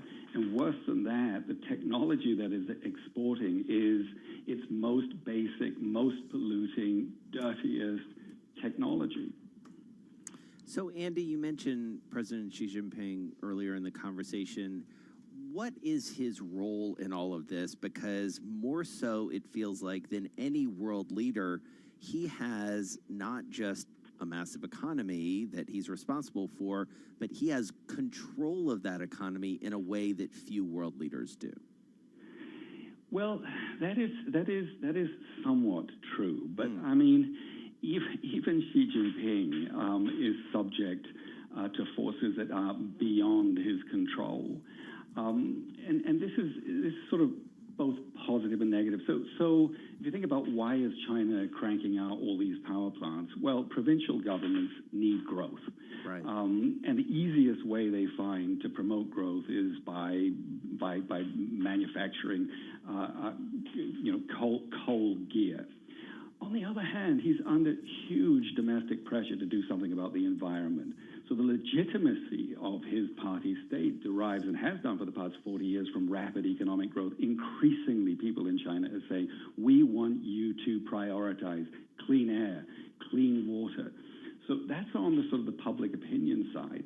There's also, in a more positive vein, this idea that China could actually use renewable or green technologies to become a world economic leader, industrial leader. We've already talked about batteries and coal and so on. There are all these carbon capture and storage technologies that have yet to be developed. China could actually become the leader in these technologies of the future. So there is big incentive. On the negative side, and this is very important to him, China suffers massive drought in the north. It has floods in the south. The Yangtze River has been swelling. It's putting huge pressure on the Three Gorges Dam. Huge parts of coastal China's manufacturing could disappear if you get rising sea levels. So it does have a great incentive to tackle climate. So will it? This is the question. So a lot of people say, well, easy to say, right? Climate neutral by 2060, 40 years away. That's long after Xi Jinping himself will have gone to meet Marx, as they say. Yeah. So people say, well, talk is cheap. We will, however, find out whether there is some substance to what he said by looking at the details in the next 5-year plan, right, 2001 to 2025. Those will be coming out in the next few months, probably early next year. So we'll see. I don't think we shouldn't take this at face value, but nor, I think, should we be too skeptical. Right. All right. Well, it's very smart, as always. Great context for us to consider. Andy Brown, editorial director for Bloomberg New Economy. Check out his latest column, China has a big climate change paradox. Just massive numbers, massive influence, but the scale of both the opportunity but also the challenge, right. He really laid them out nicely there. But I do feel like anytime we talk to anybody in the alternative energy space or the EV space, they bring up China as being able, that's a huge market and they're way ahead in many ways. We do want to mention a headline crossing. The Trump administration considering fresh sanctions to sever Iran's economy from the outside world, except in limited circumstances, by targeting more than a dozen banks and labeling the entire financial sector off limits. This is according to 3 people familiar with the matter. Our team out of D.C. Reporting this. So again, watching, continued tensions, obviously. Yeah, interesting. The framing is very political. Trump officials see sanctions as limiting Biden on Iran policy. It's been championed by Senators Cruz and Cotton. So we will continue to track that foreign policy. I believe it's going to be on the table tomorrow at the debate. This is Bloomberg. All right, let's get back to world and national news headlines. For that, we turn things over to Nancy Lyons in D.C. Hey, Nance. Hey, Carol. The nation's top infectious disease expert, Dr. Anthony Fauci, says the U.S. is not in a good place with the spread of coronavirus. The U.S. already surpassing 200,000 deaths as we approach 1 million deaths worldwide. He says as more businesses open up, people should continue to maintain social distance and avoid large crowds or risk new clusters of cases. When you have an increase in cases, what we're seeing mostly among young people, but then they spread it to people who are older and more vulnerable, and that's when you start to see increases in hospitalizations. The CDC is warning tens of thousands more Americans could die as the weather gets colder. Democratic presidential nominee Joe Biden continues to hold a lead in national polls and polls in key states. Bloomberg's Amy Morris has more from Washington. The Washington Post ABC News poll shows Biden with a 10-point advantage over President Trump. A poll by the New York Times and Siena College says Biden's lead is 8 points. Among state polls released on Sunday, CBS News shows Biden up by 2 points in North Carolina and President Trump over Biden by 1 point in Georgia. An NBC News Marist poll shows likely voters in Michigan favor Biden over President Trump by 8 points. And in Wisconsin, Biden has a 10-point edge. In Washington, I'm Amy Morris, Bloomberg Radio. We're just a day from the first presidential debate. President Trump will go up against Joe Biden, and the incumbent is getting some big-name help during his debate prep. Trump confirms former New Jersey Governor Chris Christie and former New York City Mayor Rudy Giuliani are playing Biden in rehearsals. Global news 24 hours a day on air and on Bloomberg Quick Take, powered by more than 2,700 journalists and analysts in more than 120 countries. Nancy, thanks so much. You are listening to Bloomberg Business. Can you just see that, like the rehearsals, and there's like Chris Christie and Rudy Giuliani, and they're Biden, and then. Do you think they try and do like Biden impressions? Yeah, totally. Yeah. Like wouldn't you if you were doing that with like somebody? Totally. Did you hear who is going to be playing Biden on the season opener and probably for the season of SNL? No. Jim Carrey. Oh. Interesting, right? Yeah. Gotta feel that. I don't know. Yeah. Have they shot? They haven't sent anything out yet, huh? No. Little teaser. I believe the season I cannot wait for a week SNL. From Saturday. I cannot wait from for Saturday. SNL. I think so. So they will have Jim Carrey. the first 2 debates under their belt. They'll have both the first bottom presidential line is debate the American people have come to vice presidential debate. That was a little tease, perhaps. Was that a little? I don't know Jim what Carrey? that was. Was that Jim Carrey calling in? I Hey don't know. guys. Hey, guys. You want me to do a little Biden it. impression? Yeah. No. I don't think it was. Yeah. In any case, the most read story on the Bloomberg today. This feels a little bit cinematic too. Inside the J.P. Morgan trading desk, the U.S. called a crime ring. Did you read this? I kind of went through it quickly, but I have been following. This is crazy stuff, right? It's Tom Schoenberg, and he's writing about basically the metals, the metals desk, really. Right. Global trading desk at J.P. Morgan. It's run by the top metals trader, Mike Nowak.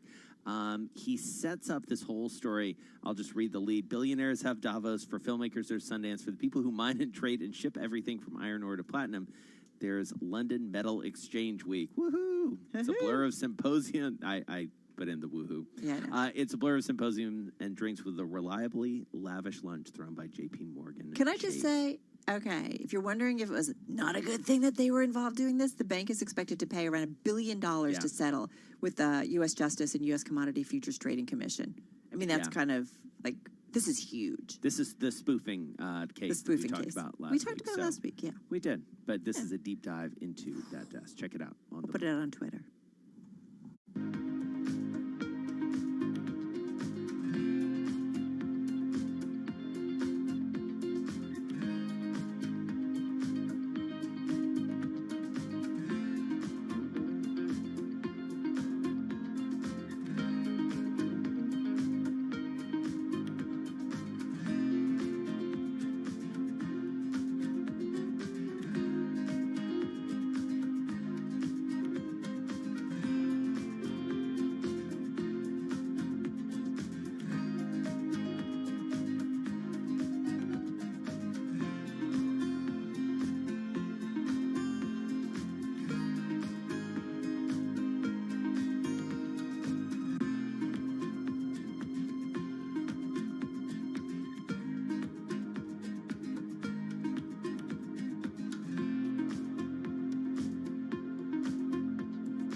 updates, headlines, and breaking news 24 hours a day at Bloomberg.com, the Bloomberg Business app, and at Bloomberg Quick Take.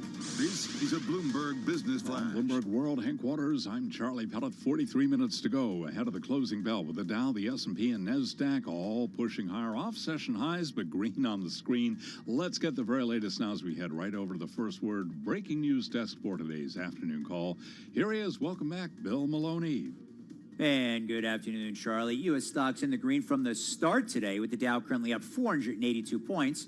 The S&P's gained 58, while NASDAQ climbs by 200. The U.S. 10-year yield at 0.66%, gold trading higher by 19. Transports gained 206 points. And among the main 11 S&P sectors, all were in the green, led by energy, financials, and consumer discretionary. Leaders to the upside in the Dow, Boeing, Dow Inc., and J.P. Morgan, and only Merck fell. In deal news, Devon Energy is buying WPX Energy in an all-stock deal. And in other news, Inovio said their planned COVID-19 vaccine trial is on partial hold. Stock plunged as much as 39% today. And after earnings, Thor Industries rose as much as 5.5% before pairing gains. Wrapping things up, United Natural reports after the bell. Live from the First Breaking News Desk, I'm Bill Maloney. Charlie? Okay, we thank you very much, Bill, and to hear live breaking news over your Bloomberg Times Squawk SQUAWK on your terminal. I'm Charlie Pellet. That is a Bloomberg Business Flash. All right, Charlie, thank you so much. You are listening to Bloomberg Business Week. Well, the story, I think it's fair to say that just about everyone who looks at the world of politics and taxes, for that matter, was really talking about was the blockbuster report in the New York Times, all about President Trump's taxes over the past 2 decades, what he paid, what he didn't pay, maybe most importantly going forward, the debt that is coming due. As we were reading this, we thought, who could tell us what this actually means? And we came up with the perfect solution as a team. Laura Davison, congressional tax reporter for Bloomberg. She joins us on the phone from D.C. All right, so Laura, 9,800 words in the main story. A lot of us read it all. You read it, though, with maybe a different eye than someone who's just like, oh, what are the politics of this? Tell us what jumped out at you here. So some of the things that it talked about, the business losses, those are sort of ordinary uses of the tax code. But in case speaking with a bunch of tax lawyers all morning, there's a bunch of things that they said, that looks a little bit funky, particularly the consulting fees, those so high and going to employees like Ivanka Trump, as the report detailed. They say that is highly unusual and probably potentially could run against some IRS rules. Other things like the Seven Springs estate in Westchester County. He has 2 different ways that he's sort of generating tax breaks off of that. One is through this conservation easement deal where he was able to generate a really big charitable tax deduction there.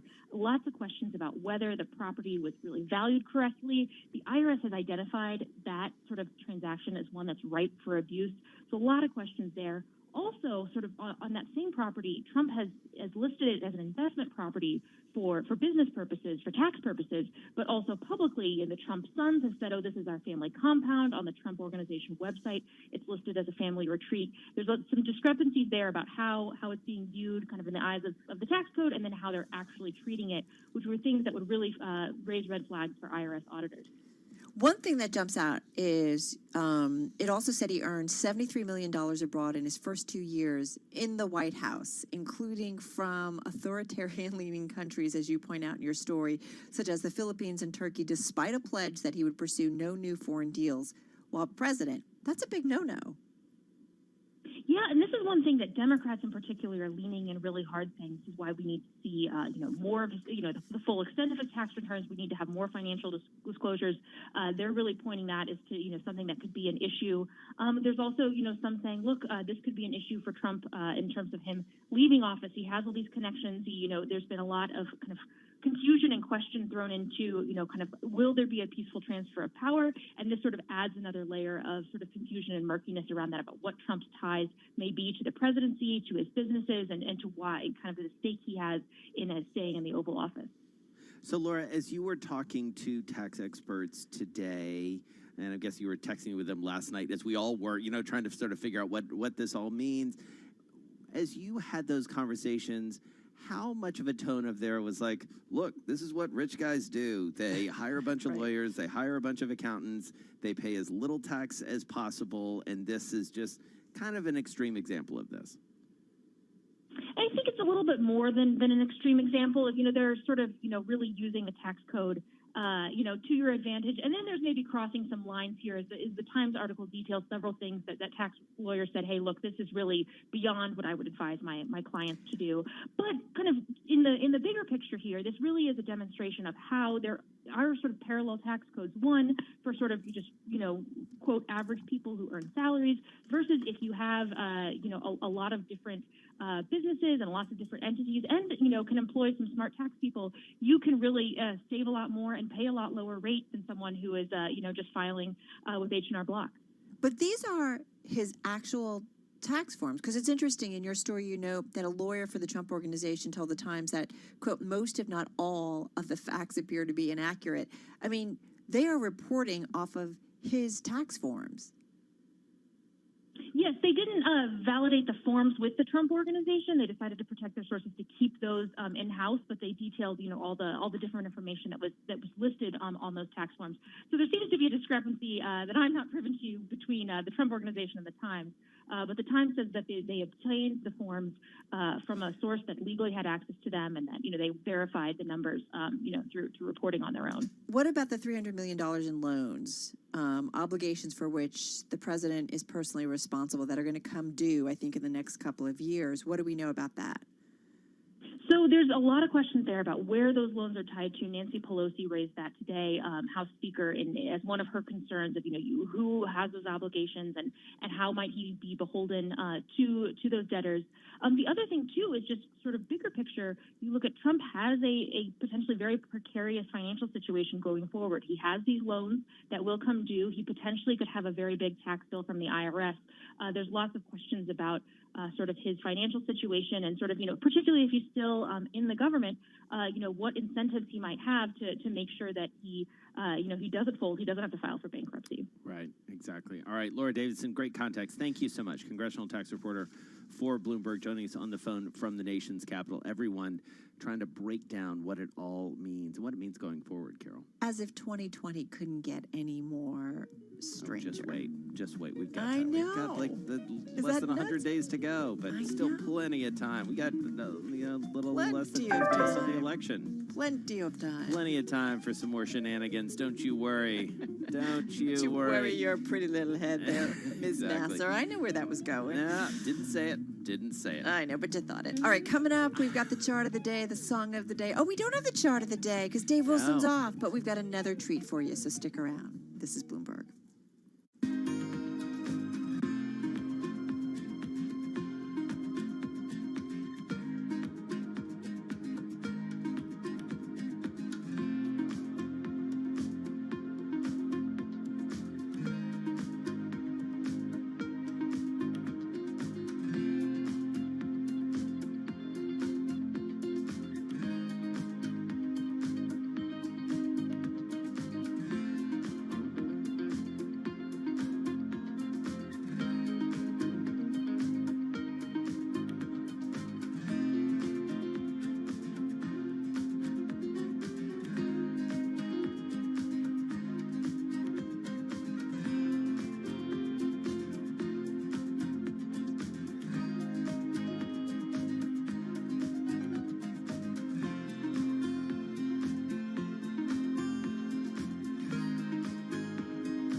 Broadcasting live to New York, Bloomberg 1130. To Washington, D.C., Bloomberg 99.1. To Boston, Bloomberg 106.1. To San Francisco, Bloomberg 960. To the country, Sirius XM Channel 119. And around the globe, the Bloomberg Business app and BloombergRadio.com. This is Bloomberg Business Week.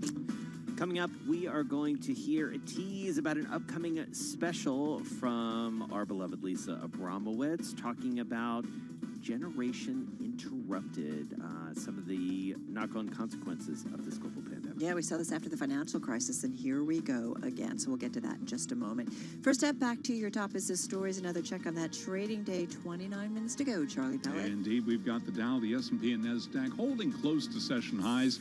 Right now, we've got the S&P up 53 points. That is a gain of 1.6%. The Dow's up 438, up 1.6%. NASDAQ up 179. That is a gain of 1.6%. 10-year down 132nd now with a yield of 0.65%. Stocks higher after 4 weeks of declines.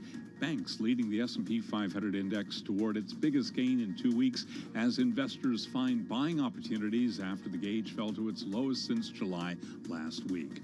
Gold up right now by 0.9%. Spot gold at $18.78 the ounce, and West Texas Intermediate crude oil is up now by 0.7%, $40.54 a barrel. Uber Technologies is considering a purchase of Daimler and BMW's ride-hailing joint venture, Free Now, a deal that could boost its market share in Europe and Latin America, this according to sources. Uber, meanwhile, is breathing a sigh of relief after it was offered another chance in its biggest European market by a London judge who granted the company an 18-month license to operate in the capital. Uber shares, they're up now by 3.1%. Crosstown San Francisco rival Lyft up by 2%. 3:33 on Wall Street. That means it's time now for the Small Business Report. And here's John Tucker. Small businesses in New York City hoping for a return of office workers and tourists. Well, they're not seeing the traffic they'd like. At Sweet Catch Poke, with 5 locations in the city, the owner there, Frank Vellucci, has been trying to get rents reduced to stay afloat. Are customers back in any significant numbers? We have seen a little bit of an uptick, but it's very minimal. I think we're down 95%. Now we're just down 80%. One of our locations, we have now extended the hours back to the normal hours. You can see how that's working. So what are you doing at this point? I mean, how much of a pivot can you really make? Yeah, at this point, we were able to get some of the PPP money. That has run out. And then I took out some of the small business emergency loans. Eventually that's going to run out as well. Until things get back to normal, or whatever that new normal is going to be, businesses are going to be hard-pressed to continue. And it's a struggle. I negotiated with 4 of my 5 landlords, which looked like good deals at the time, but now they're not workable. Is there a firm date by which you have to make some tough decisions? I think if landlords are willing to work with me, I can last longer. But if they're going to insist on a set rent based on pre-COVID numbers, then, I'm out of business. That's Frank Vellucci, owner of Sweet Catch Poke restaurants in New York City. I'm John Tucker, and that is your Bloomberg Small Business Report for today. John Tucker, we thank you again. Recapping equities higher right now with the S&P up 51, up 1.5%. I'm Charlie Pellet. That is a Bloomberg Business Flash. All right, Charlie, thank you so much. Well, the coronavirus pandemic, certainly a public health crisis, no one will deny that. And it's an economic crisis as well. That's felt by millions across the country. But the pain hasn't been distributed equally. The youngest members of the workforce, well, they've borne the brunt of the fallout and could face permanent damage. We have seen this movie before. Bloomberg Surveillance co-host Lisa Abramowitz, she tackles that topic in a Bloomberg Television special report airing this weekend called Generation Interrupted. Here's Lisa with a preview of that special. No demographic has been untouched by the coronavirus, but so far, when it comes to job loss, the youngest workers are feeling it most. As business activity slowed in April, unemployment peaked among those 16 to 24 years old. That group experienced an unemployment rate nearly twice as high as the rest of the country. It's the personal contact jobs, their restaurants, their retailers, their amusement parks, and those jobs are disproportionately held by hourly people, part-time people, and importantly, by young folks. I spoke with Richmond Fed President Tom Barkin about the issue, which he says is central to the current economic crisis. These are starting places for people in our economy. In addition, there are a lot of people who are in school who use these jobs to help pay for school. And so whether it's you're getting started or you're just trying to fund your future, these first jobs really do matter. When it comes to life's outcomes in terms of wealth, research from the Richmond Fed shows one of the biggest drivers is where you are at age 23. There are multiple studies showing the detriment of entering the workforce during a recession, and this time, when the dust settles, Bergen thinks many of the jobs lost may not come back at all. It's not hard to imagine a scenario where a lot of these jobs do go away, where people decide to automate personal contact, or many of the small businesses and restaurants that have been threatened or closed. And in that case, we've got a whole population that's going to need a new set of entry-level jobs. And I don't think this is as easy as putting everyone into technology or putting everyone into construction. The labor market will surely bear scars from the pandemic, and younger workers may be forced to retrain or change careers to adapt. To the extent you have an interest and affinity for technology, those skills are very much in demand, and certainly everything looks like that will continue to be in demand. I'd also say skilled trades, anything around working around the house, fixing cars. If you have that kind of affinity, that's another place that for sure we have needs now, and I think we will in the future. And then the third place I'd point to is healthcare. For Richmond Fed President Tom Barkin, the economic recovery won't quickly replace millions of jobs lost by young people. In the interim, they'll face substantial uncertainty and could suffer permanent setbacks. For more, join me on Friday at 7 p.m. Eastern for a Bloomberg Television special report, Generation Interrupted. And tune in tomorrow at the same time for part 2 of our Bloomberg Radio series. In New York, I'm Lisa Abramowitz, Bloomberg Radio. And of course, that was Bloomberg Surveillance co-host Lisa Abramowitz, which is a special report she's got coming up on Bloomberg TV. It's going to be airing this week called Generation Interrupted. And you can watch the entire special. That's coming up, Jason, Friday night at 7 p.m. Wall Street time on Bloomberg Television. But this is something we talk about a lot.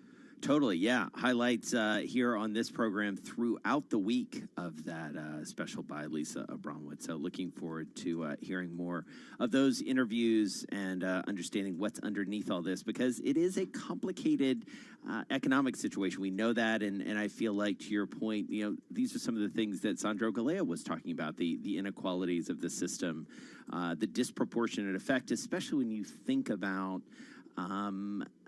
and I go back to what he said related to, you view this very differently, and you view the economic consequences very differently if you're working from home and your income hasn't really been affected dramatically, if you can still go to work. So I dare say it's almost like it's a K-shaped recovery. It's a K-shape. Thank you very much, Professor Atwater and William and Mary. Channeling Peter Atwater here. Well, but it's perfect. It really does describe what's going on. Like we said, initially we were like, okay, it was the great equalizer, the COVID-19. We've turned out it's not even close. So check out Lisa's special. But, we talk about what will happen to this generation and how much they're set back as a result because of the pandemic. All right, let's get back to world and national news headlines for that. Back over to Nancy Lyons in D.C. Hi, Nance. Hey, Carol. Congressional Democrats are expressing concerns the nomination of Amy Coney Barrett to serve on the Supreme Court could mean the end of the Affordable Care Act, since the ACA case will be argued just after the election. Senator Dick Durbin tells MSNBC he wants to ask Coney Barrett what her reasoning would be to get rid of the health care plan. The bottom line is the American people have come to rely over the last 10 years on the Affordable Care Act. And if then Justice Barrett decides she wants to eliminate it, I want to know her constitutional reasoning, her legal reasoning behind it. Durbin says he's also concerned President Trump wants Coney Barrett on the court quickly in case there are legal challenges that come up concerning the election. Well, not everyone on Wall Street is convinced that a Democratic win in November would be bad news for the markets. Bloomberg's Nathan Hager reports. Several strategists have said a Joe Biden presidency and Democratic majorities in Congress could pose a headwind for markets because of the threat of higher corporate tax rates. But Credit Suisse equity derivative strategist Mandy Hsu says a Democratic sweep in November could be the best case for risk assets. She says the chance of higher deficit spending under that scenario would outweigh other concerns for equities. Hsu's worst case would be a Biden White House with a split Congress. She says that would cut the chance of further fiscal aid and lead to a stalled recovery or prolonged downturn. Nathan Hager, Bloomberg Radio. House Speaker Nancy Pelosi says the White House will have to agree to much more spending for a fresh round of stimulus if there's any hope of striking a deal before the election. She says she's been having daily discussions with Treasury Secretary Steven Mnuchin as they try to craft a deal. Global news 24 hours a day on air and on Bloomberg Quick Take, powered by more than 2,700 journalists and analysts in more than 120 countries. I'm Nancy Lyons. Nancy, thank you so much. You are listening to Bloomberg Business Week. Jason Kelly, Carol Masser. Jason Carroll. Putting it all together. Jason Carroll, Kelly Masser here with you. Interesting. One of the most read. Yeah, it does. It does sort of work. Okay, anyway. Okay. Do you want to talk about this story? What's that? Do you want to talk about this story? Yeah, let's talk about this story. It's interesting. You know, we talk about these sorts of things with Vince Signorella and Gina Martin Adams, you know, sort of rotation and safe havens and defensive strategies and hedging. It feels like everything else in our lives, it's all out the window.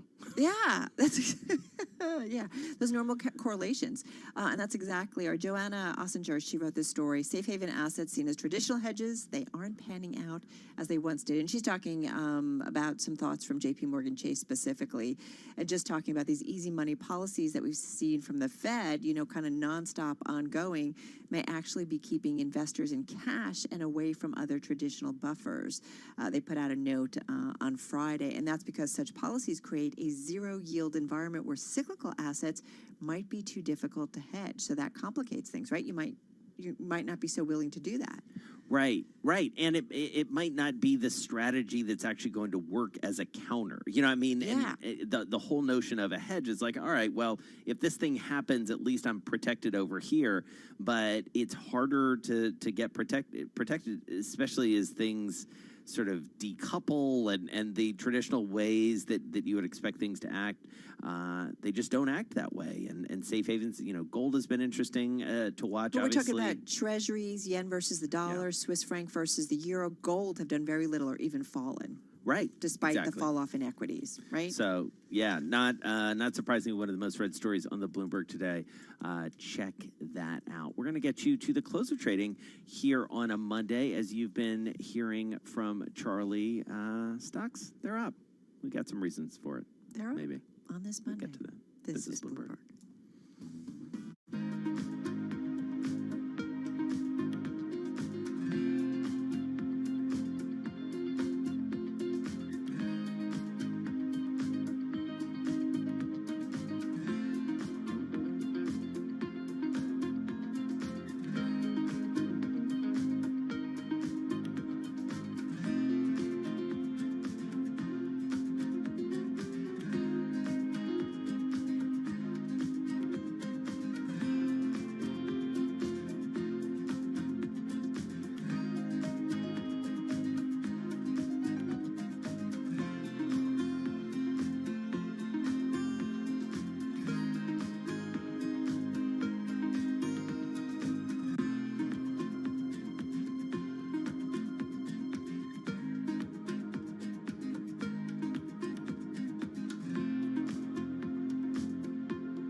You are listening to Bloomberg Business Week. We do want to take you to the White House, the Rose Garden, and President Trump. Nearly half of our current tests are rapid point of care. All of the actions of your administration, including aggressive use of multiple titles of the DPA, hundreds of millions of dollars in HHS and DoD investments, and regulatory flexibility, including over 200 FDA emergency use authorizations, CLIA enforcement discretion, and application of the PrEP Act, have led us to this inflection point, which brings us why we're here today. On August 27th, after months of planning and only after one day after the FDA authorization, the Trump administration awarded a contract for $760 million to Abbott for the delivery of 150 million of these Abbott Binax Now rapid tests. The Binax Now detects the presence of the COVID antigen. It uses a specific nasal swab, and that swab comes with the test, and it's made by Puritan. And the reason why Puritan swabs are here is because the administration used the DPA and $120 million in investment to make these swabs able to use by Abbott. It does not require an instrument to determine the result. It's in 15 minutes, the result. Testing may be performed by laboratories with a clear certificate of waiver. This is not a home test. But during the health emergency, CIMA-VIRMA and CMS permits laboratories to extend their certificate to operate in temporary sites like schools or churches or parking lots. So though we anticipate that the test will generally be performed by a trained individual on a patient, I will demonstrate a self-swab for you to show you just exactly how easy the test is performed. So literally, it almost could not be easier. It starts with 6 drops of liquid onto this piece of paper. 1, 2, 3, 4, 5, 6. And then there's a nasal swab. And again, this is not the deep brain biopsy that we talk about. This will generally be done by a healthcare provider, but it can be done supervised. It's this easy. 1, 2, 3, 4, 5.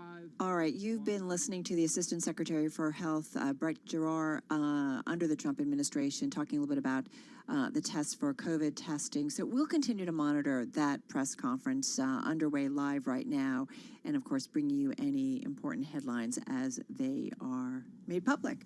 All right, right now you're listening to Bloomberg Business Week. Carol Master along with Jason Kelly. We're just about 10 minutes away from that closing bell. Jason, let's get to our guest. Yeah, let's get to the drive to the close. Happy to have back with us Deepak Puri. He is CIO of the Americas at Deutsche Bank Wealth Management. Joining us on the phone. Deepak, really nice to have you back with us. Great. Thank you, Jason. Good to be back. So what are you seeing out there these days? We had a few kind of rough weeks and certainly a few rough days on the market last week, but a little more optimism today. It looks like we're going to close in the green, and we've had a couple experts ahead of you come in and say, well, some of it is just some rebalancing that's going on. Some of it is optimism about the virus. Some of it is optimism about banks. What do you see? I think it's a combination of these things that you just mentioned, but I just would like to have your listeners go to the month of August, where the markets had a very significant rally, in some cases low double digits. So I think September looks like we're going to be still down for the month. It warrants that there was some profit taking in the month of September, which is not too out of ordinary given it's an election year. And I do feel that the NASDAQ pullback that we saw is somewhat healthy, because some of the froth, especially in the mega cap tech names, that has been really driving not just the NASDAQ but also S&P, would make some money on the sideline, make it a better, more appealing investment for the long run. And I don't know, Jason, did you mention this, the portfolio rebalancing? Yes, I know. Okay. So I know our Vince Signorella had shared some insight with both of us earlier and talked about this, month-end, quarter-end portfolio rebalancing. I mean, it's technical, but it happens, right? I mean, Deepak, that's what we see kind of at the end of a month or end of a quarter, and we could be seeing, some investors, kind of doing some rebalancing and bringing their asset allocations back in line.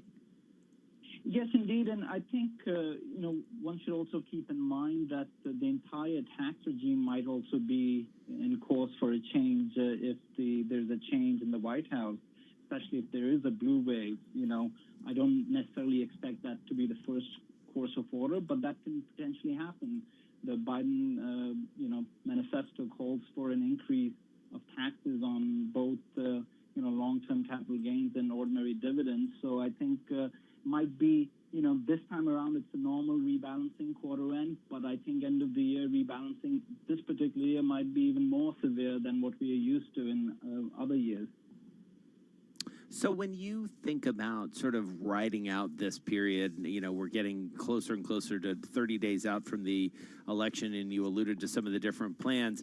Do you just kind of stay still here if you're an investor and wait for it to play out? I mean, how do you anticipate or how difficult is it going to be to just kind of do that given all the at least political and rhetorical volatility we expect to see?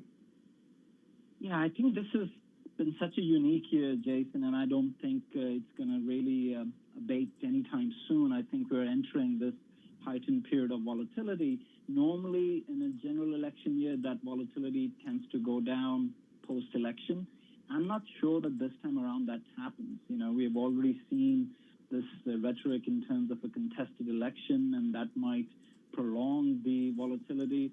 Case in point, if you look back to another contested election in 2000, the S&P dropped 5% from the date of the election to the time the courts made their judgment. So, what is most concerning to me this time around is that, think of a couple of months ahead, you have courts deciding the outcome of the election and the Senate races. On top of that, somehow you get the second wave of infection, and there is still no tangible movement on the next COVID relief package from the Congress because everyone is so sort of focused on what's happening on the election outcome. And that sort of a cocktail could be quite negative for the risky assets. Now, that I wouldn't say that's our base case scenario, but the probability of that scenario has definitely gone up over the last month or so. Okay, so in terms of portfolios, fixed income, equity, how do you see it? What's your ideal portfolio right now? To be honest, it changes on a quite frequent basis. It hasn't, but given so much stuff happening in the market, I think ideally it's a case-by-case study, as you can imagine, Carol. So there's no one-size-fits-all. You have to look at your time horizon and what you're comfortable with in terms of drawdowns. What I would say is that the tailwind of this massive fiscal and monetary stimulus, and then I mentioned, I think fiscal stimulus needs to again make a comeback, but it's just massive on a global scale. And now that you have this optimism surrounding to the vaccine, I think that adds on to the positiveness that equities represent. And in this kind of environment where everyone is going down to zero, you want to be with long-dated assets, and there's nothing more long-dated than quality equity names. Right. So hence one of the reasons why I feel equity still, once we get over the next couple of months, because almost everything that is of concern right now, to me, seems to have a calendar date of expiry. So you look at, the second wave, for example, we are going to know in the next couple of months if we are having. Yeah, exactly. Well, sorry to wrap you there, Deepak. Really appreciate your time. Deepak Puri is Chief Investment Officer for the Americas at Deutsche Bank Wealth Management, joining us on the phone from New York City. Coming up, we are going to get to the close of trade and catch up with Sarah Ponczak, movers and shakers. All that ahead. Stick with us. It's Bloomberg.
Markets, headlines, and breaking news 24 hours a day at Bloomberg.com, the Bloomberg Business app, and at Bloomberg Quick Take. This is a Bloomberg Business Flash. From Bloomberg World Headquarters, I'm Charlie Pelleton. Up Monday, stocks finish off session highs, but green on the screen. An up day with the Dow, the S&P, NASDAQ all jumping after 4 weeks of declines. Banks led the S&P 500 index toward its biggest gain in 2 weeks as investors found buying opportunities after the gauge fell to its lowest since July of last week. The S&P up 53 at the close, up by 1.6%. The Dow up 410 points, up by 1.5%. And the NASDAQ Composite Index rallied 204 points, up by 1.9%. At the best level of the day, the S&P have been up 62, up 1.9%. S&P finishing with a gain today of 53, up by 1.6%. Well, as for the market backdrop, Deepak Puri is Chief Investment Officer for Americas at Deutsche Bank Wealth Management, and he was our guest moments ago right here on Bloomberg Business Week. And I do feel that the NASDAQ pullback that we saw is somewhat healthy because some of the froth, especially in the mega cap tech names, that has been really driving not just the NASDAQ but also S&P, would make some money on the sideline, make it a better, more appealing investment for the long run. Virgin Galactic Holdings surged the most in more than 5 months after analysts turned bullish on the aerospace company, partly by its potential to tap into unprecedented demand for space tourism. Shares today up by 24.83%. Devon Energy acquiring WPX Energy in a $2.56 billion all-stock deal, creating one of the largest independent American shale producers and answering investor calls for consolidation at a time of crisis in the sector. Devon surging 11.1% today. WPX was up by 16.4%. Recapping, stocks higher with the S&P up 53, up 1.6%. Gold up 1.1%. West Texas Intermediate crude up 0.8%, $40.56 a barrel. I'm Charlie Pellet. That's a Bloomberg Business Flash. Move around. Motion creates the motion. I feel the earth move under my feet. You move like they do. I've never seen anyone move that fast. Shake. Shake. All right, people, let's move like we've got a purpose.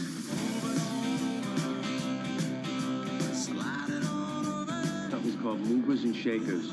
They cost a little more, but that name cracked me up.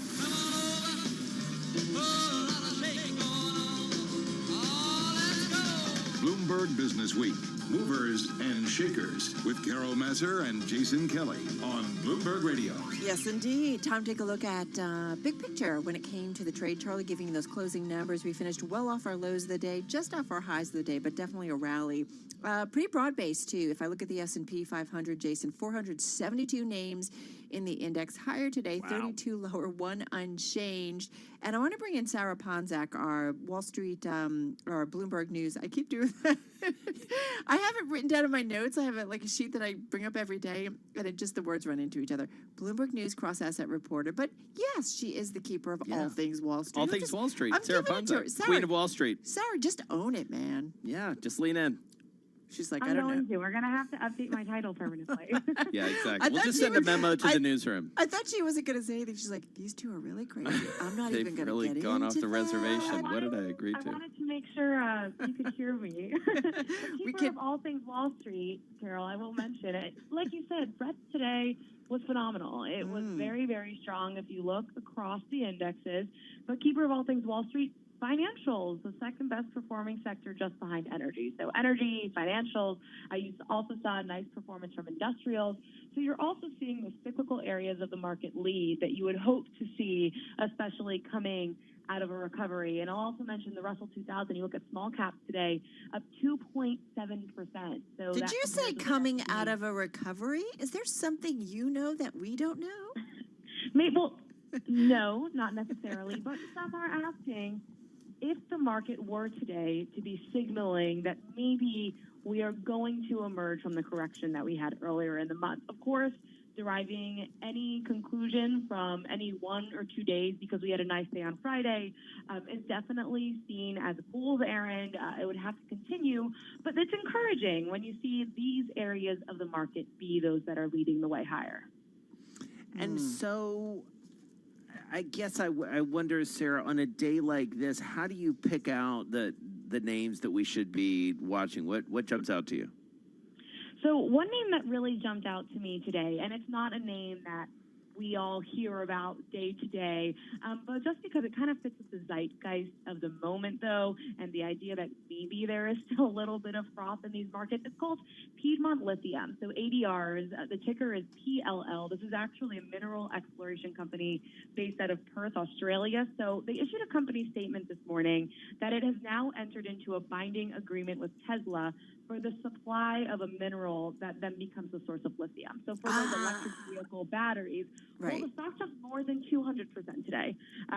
Not something you would typically see possibly, but we have been seeing especially any company that is related to the electric vehicle space just soar on random days issuing news such as this. We're going to actually talk to the CEO at ChargePoint, and that's what they do, charging stations around the country. I have to tell you, though, Sarah, full transparency, and because we ladies have to stick together, Jason's like, is Sarah talking to Dave with one of these obscure companies? Like, what is this company? Is she channeling Dave Wilson with the ADRs of like, some company?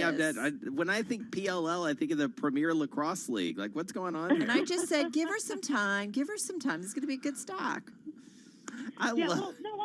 Carol Masser. The reason that this jumps out to me, and I agree, usually I'd come in with a FANG or an Apple or a Tesla, but it really does just fit the moment that we are seeing the likes of this happen. I mean, it happened just last week. There was a company that traded under the ticker SPI, and it was at more than 2,000%, or more than 4,000%, I should actually say, correcting myself, in one day after launching a unit that was designed to develop electric vehicle and charging solutions. So this is just the moment that we're in. It used to be you add blockchain to your name. Yeah. And now anything related to the electric vehicle space. Right. Like, just say lithium. Yeah. Or you became like a cannabis company. I make socks, but they're cannabis socks. Yeah. Oh, my God, buy the stock. That's very 2019 of you, Carol Masser. Thank you. So very different now. I know. One name that we have heard a lot about, Sarah, and we have talked a lot about is Inovio. That's another one you're watching. Tell us about that.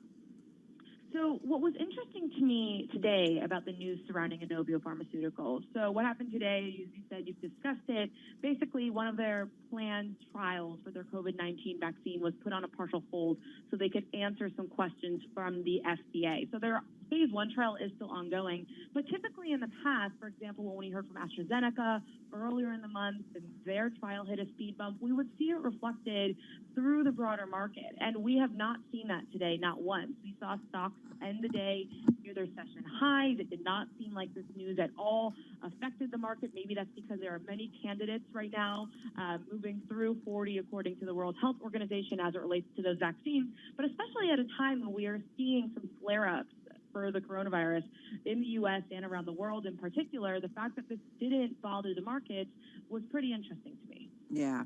Yeah, totally absolutely.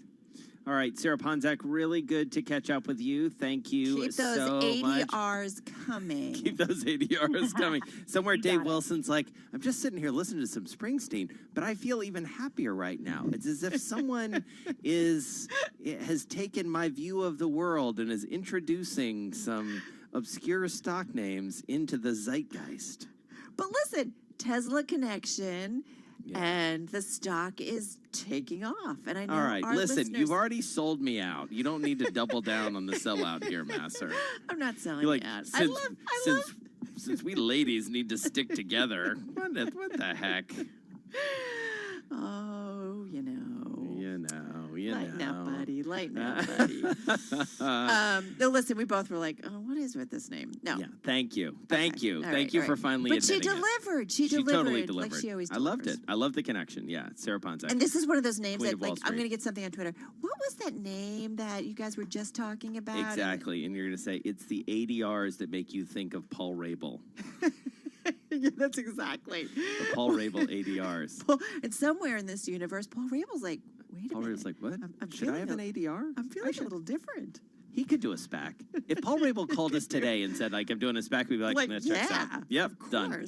I'm in. Come on in, talk about it. All right, let's get out to San Francisco now and Ed Baxter for some headlines. Hey, Ed.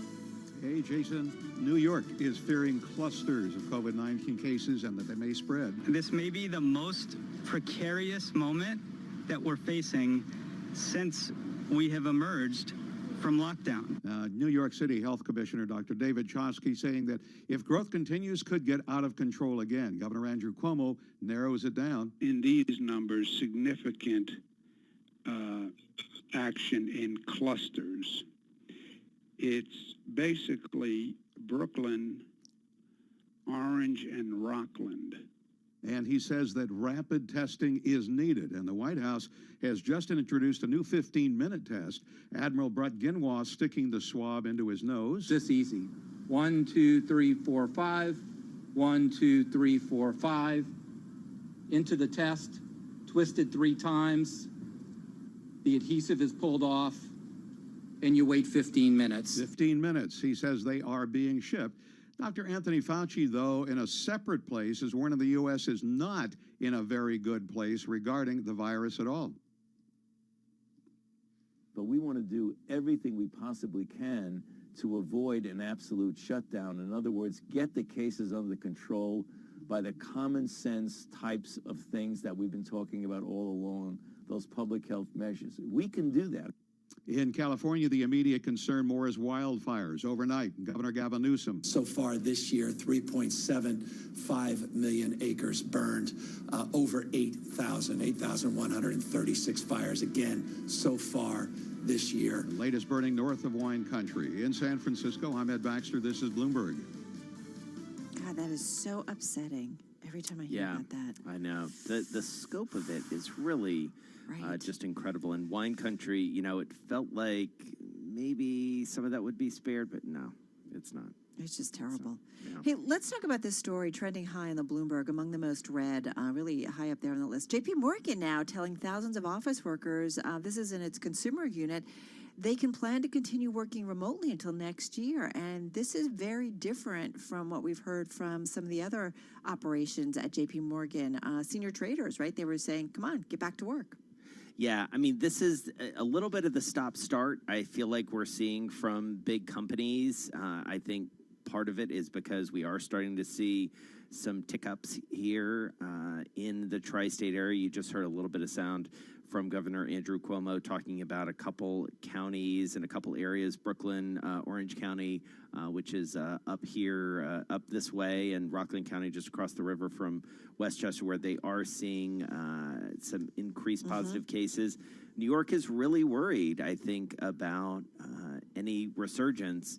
And as you say, the interesting thing about JP Morgan in this case is they've been putting pretty heavy pressure based on reporting by Michelle Davis and others to get those senior traders back on the desk. Well, Jamie Dimon was, quoted as talking to a Keith Brouette analyst as saying the productivity levels are low, especially among those younger workers. So it's interesting. The consumer unit, they have about 122,000 employees. It's the most of any of the firm's divisions. And this is according to one of the memos that we got to see here at Bloomberg. They said generally anyone working remotely today will continue to do so through the end of this year, assuming we can maintain productivity levels. That's interesting. Yeah. Our overall productivity levels have remained high. The memo continues. That's remarkable and something that should make us all proud.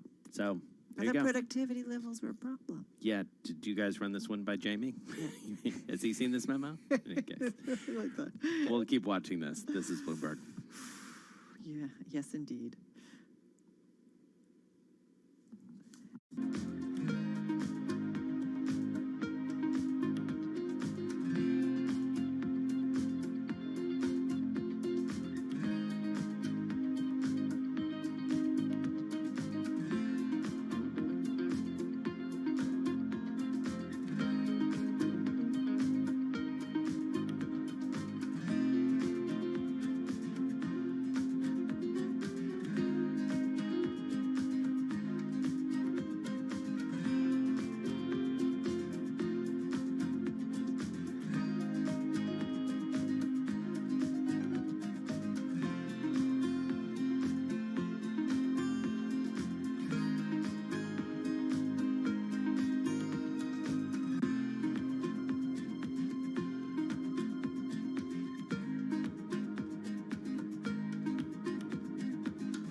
Headlines and breaking news 24 hours a day at Bloomberg.com, the Bloomberg Business app, and at Bloomberg Quick Take.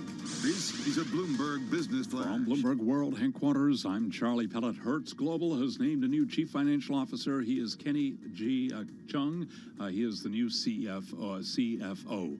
The stock market rallied today. U.S. stocks jumping after 4 weeks of declines. European shares added the most in 3 months amid broad gains for equities. Banks led the S&P 500 index to its biggest gain in 2 weeks, up 53 points to 3351, up 1.6%.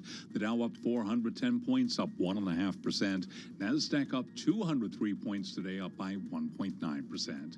10-year down 132nd with a yield of 0.65%. Gold up 1.1%. 1882 the ounce, and West Texas Intermediate crude up 0.8% at $40.57 a barrel.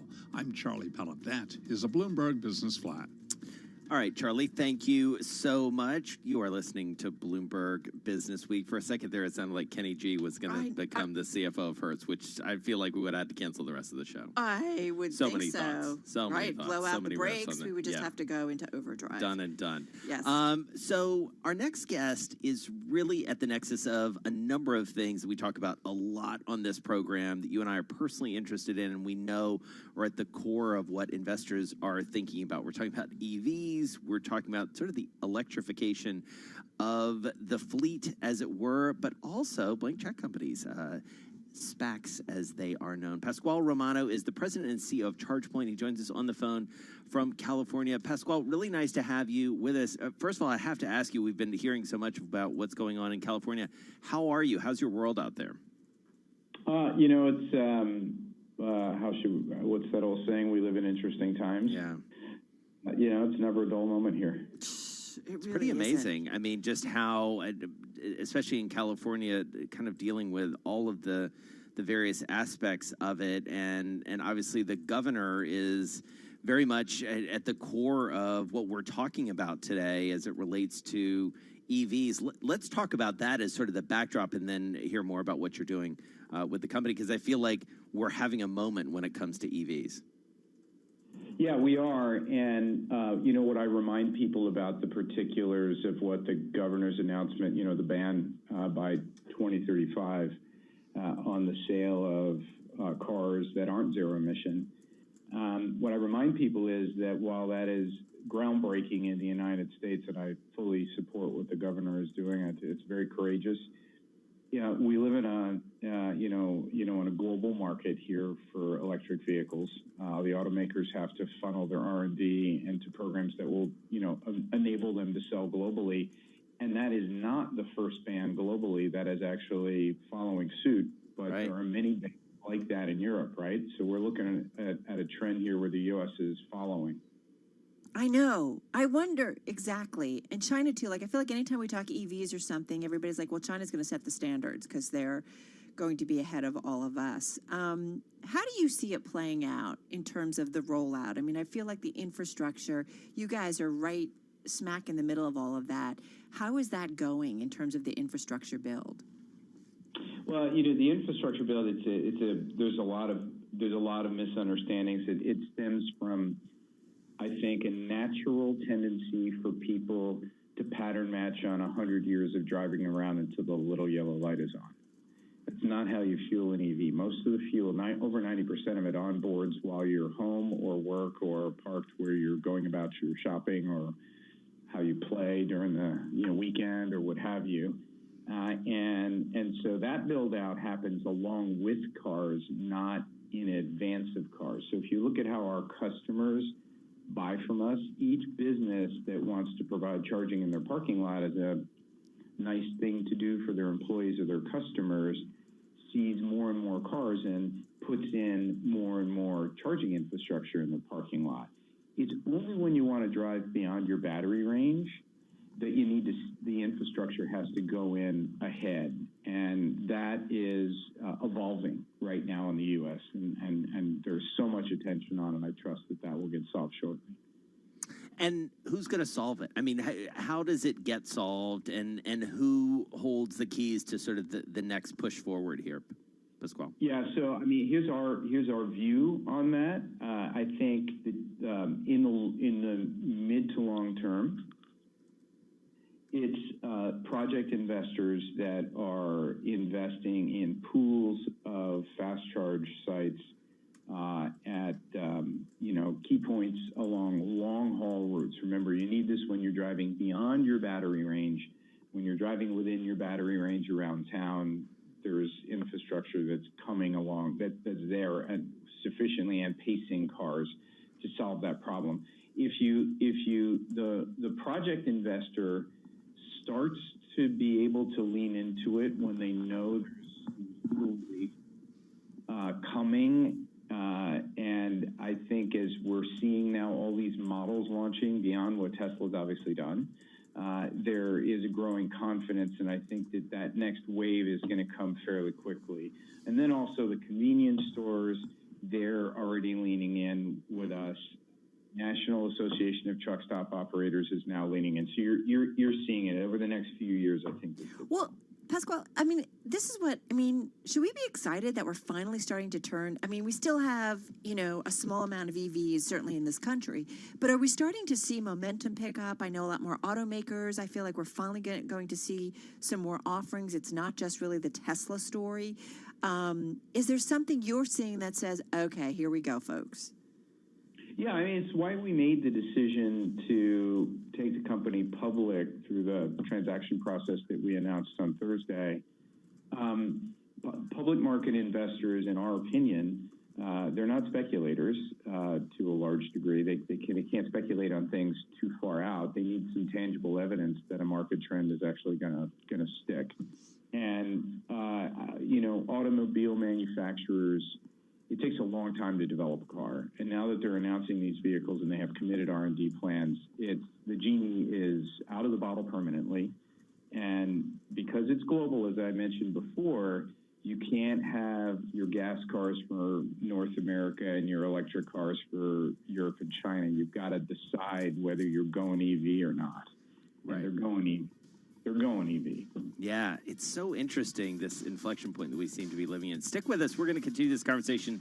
Want to hear more about the deal and the whole blank check world and why you guys made this decision to go this way. We're speaking with Pasquale Romano, President and CEO of ChargePoint. For those of you listening in New York and San Francisco, watching on YouTube, Bloomberg Businessweek is going to continue here with that conversation. If you're listening on Bloomberg 99.1 in DC, Sound On with Kevin Cirilli. You're going to hear that coming up next. Stick with us, though. We're going to have more fun with EVs in just a minute. This is Bloomberg.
Broadcasting live to New York, Bloomberg 1130. To Washington, D.C., Bloomberg 99.1. To Boston, Bloomberg 1061. To San Francisco, Bloomberg 960. To the country, Sirius XM Channel 119. And around the globe, the Bloomberg Business app and BloombergRadio.com. This is Bloomberg Business Week. Coming up, we're going to continue our conversation with Pasquale Romano over at ChargePoint, talk about the deal to go public. He alluded to some of the reasons why they're doing it. We are at such a fascinating moment when it comes to EVs. Want to hear more about this inflection point? Feels like it. I think it's a big deal when I finally buy one, and you finally buy one, right? But I think the masses, right? Yeah, totally. Well, I think we're committed to buying one. It's just a matter of, like, when's the one going to be available that we want? Yeah, exactly. All right, we'll get back to that in just a moment. Let's get back to your top business stories and to Charlie Pell. All right, thank you very much. Go, you had a question? Do you have an EV? I do. It's called the New York City subway system, which I love. You know, Stand clear of the closing door. That's the biggest EV there is. Here's what's going on. We've got the Dow, the S&P, and NASDAQ. They're all pushing higher right now. Stocks jumped after 4 weeks of declines, and European shares added the most in 3 months amid broad gains for equities. Banks led the S&P 500 to its biggest gain in 2 weeks as investors found buying opportunities after the gauge fell to its lowest since July last week. Here's where we ended the session. S&P up 53, a gain of 1.6%. The Dow up 410, up 1.5%. NASDAQ up 203, up by 1.9%. 10-year yield 0.66%. Gold up 1.1%, 1881 the ounce. And West Texas Intermediate crude up 0.8%, $40.58 a barrel. Well, as for the market outlook heading into the new year, Kristen Bitterly is head of capital markets private bank at Citigroup Global Markets. Longer term, and by longer term, I'm actually just talking about 2021 at this point in time, we actually believe that we will see an economic recovery, that there are a number of solutions and treatments when it comes to the pandemic, that it will abate, not in a magical moment, but it will abate. And then that is when we're actually going to see the recovery that everyone's anticipating. The 10-year yield, again, 0.66%. Gold up 1.1%, 1881 the ounce on spot gold. West Texas Intermediate crude up 0.8%, $40.58 a barrel. Briefly, J.P. Morgan Chase has told thousands of office workers across its consumer unit that they can plan to continue working remotely until next year, breaking with the firm's Wall Street operations, which mandated that senior traders return to work. And according to Federal Reserve Bank of Cleveland President Loretta Mester, the U.S. economy cannot reach its potential unless the country addresses gaps in economic opportunity. And Amazon is about to test whether consumers who have taken to online shopping in huge numbers during the pandemic will spend even more for deals during the company's Prime Day sales event. Amazon shares up today by 2.5%.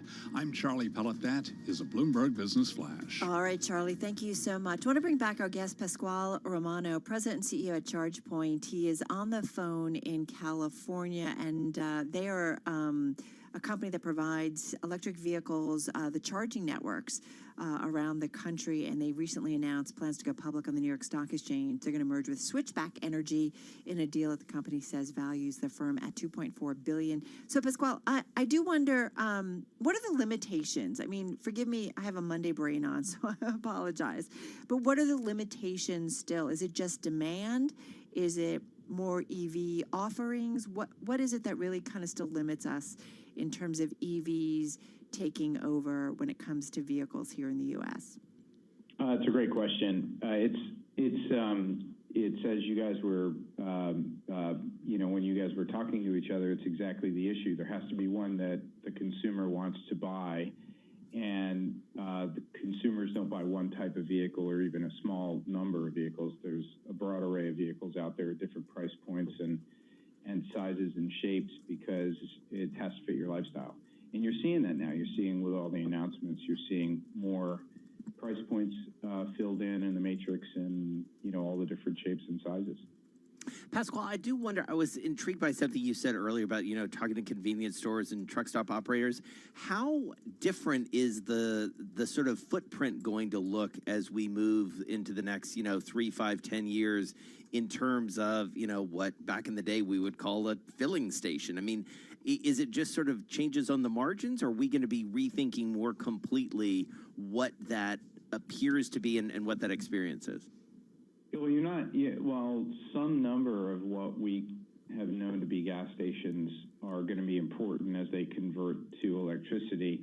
Most of them aren't, and the reason is gasoline is, a fuel that has regulations around where you can store it, and it's volatile, right? So you have to have all of the accoutrements to keep it safe. Electricity is pervasively distributed.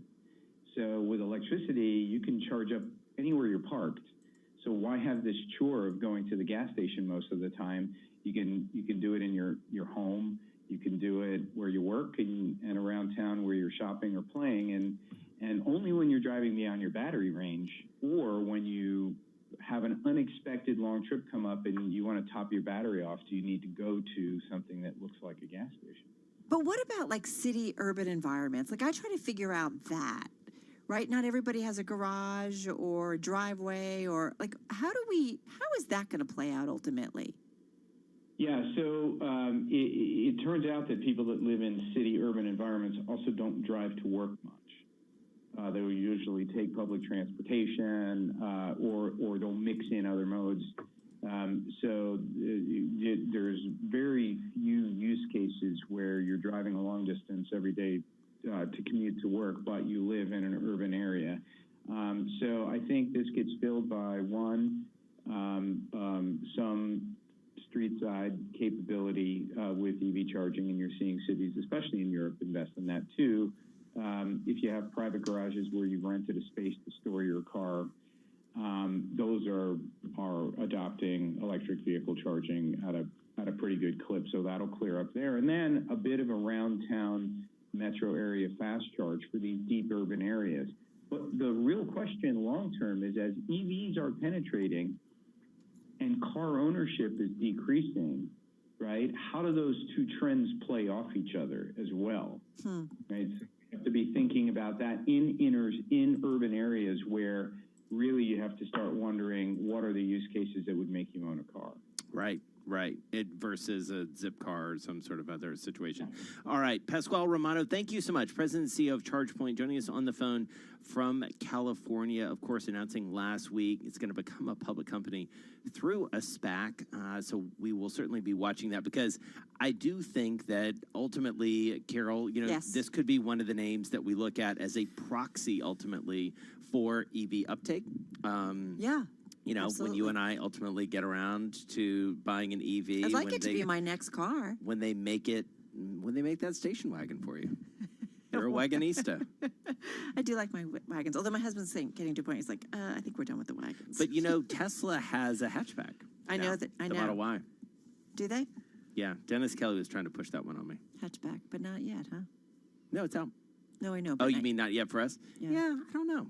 We sort of need this catalytic moment. We don't need another car all the time right now. Yeah. So, tick, tick, tuned. tick. But yeah, the next It's car. coming. I think we're in the same boat. Next car will be an EV. So we'll see. Anyway, our thanks to Pasquale Romano. Let's get to Ed Baxter now. He's also out in California, in San Francisco. Hey, Ed. And he's not chicken to have an EV car. But that's okay, Jason. We'll excuse you. House Speaker Nancy Pelosi is saying today that Donald Trump's debts, if they are, as the New York Times reports them, are raising national security issues, saying the country deserves to know to whom he owes money. She says on NBC, if there are other countries, it could be very dangerous. This president appears to have over $400 million in debt, 420, whatever it is, $400 million in debt. To whom? Different countries? What is the leverage they have? So for me, this is a national security question. Sure to be a matter up for discussion in tomorrow's debate.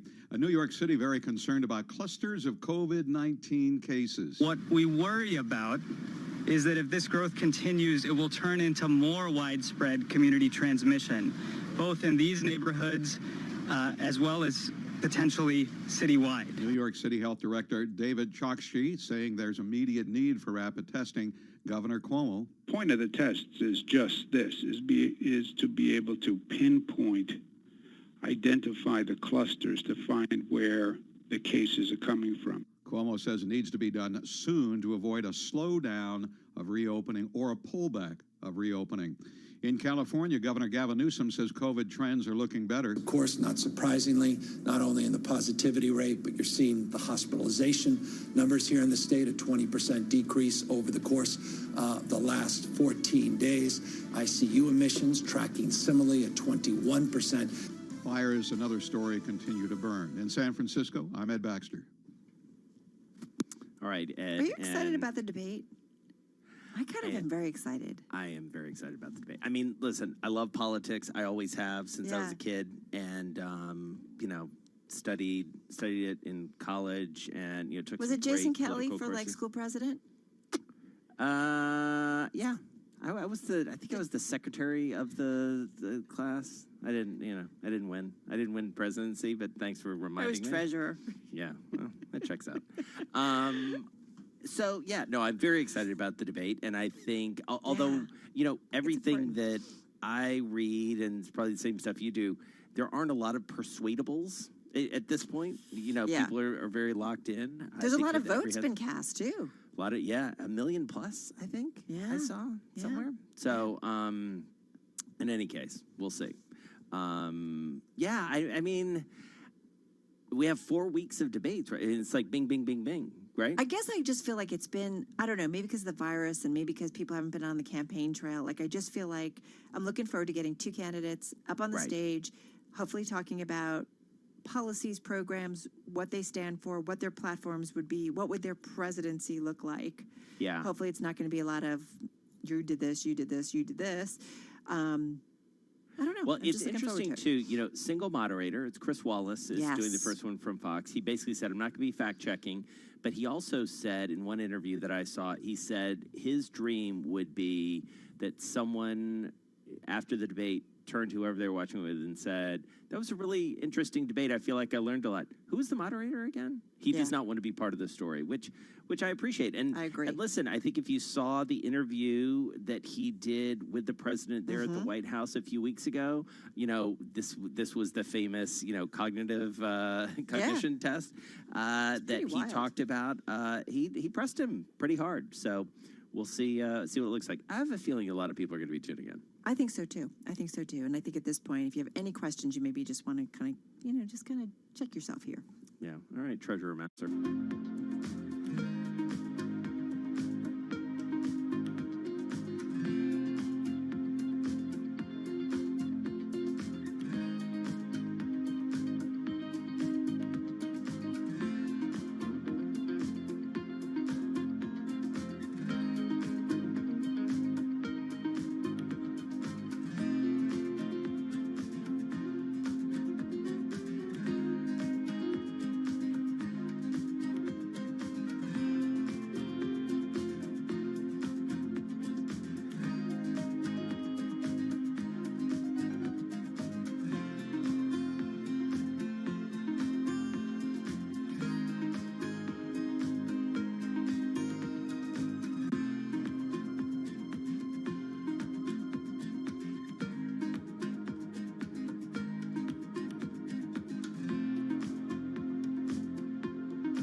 markets, headlines, and breaking news 24 hours a day at Bloomberg.com, the Bloomberg Business app, and at Bloomberg Quick Take. This is a Bloomberg Business Flash. From Bloomberg World Headquarters, I'm Charlie Pelleton. Update on Wall Street. Stocks jumped after 4 weeks of declines. Banks led the S&P 500 index to its biggest gain in 2 weeks. S&P up 53, a gain today of 1.6%. At the best level of the day, the S&P have been up 1.9%. The Dow advanced 410 points, up 1.5%. NASDAQ up 203, up by 1.9%. 10-year yield 0.65%. Gold up 1.1%, 1883 the ounce. And West Texas Intermediate crude up 0.9%, $40.60 a barrel. Recapping, stocks jumped after 4 weeks of declines. S&P up 53, up 1.6%. I'm Charlie Pellet. That is a Bloomberg Business Flash. All right, Charlie, thank you so much. You are listening to Bloomberg Business Week. Jason Kelly and Carol Masser, so excited to catch up with our next guest, in part because we're huge fans of his, but also because we have something to celebrate, which is his new book. We're talking about Matthew Leising, market structure reporter for Bloomberg. His new book, Out of the Ether, The Amazing Story of Ethereum and the $55 million heist that almost destroyed it all. First of all, Mr. Leising, congratulations. How do you feel? Thank you, Jason. I feel excited and a little nervous, and just really, it's been a while that I've wanted to get this out into the world, and I can't wait for it to go public this week. Yeah, it's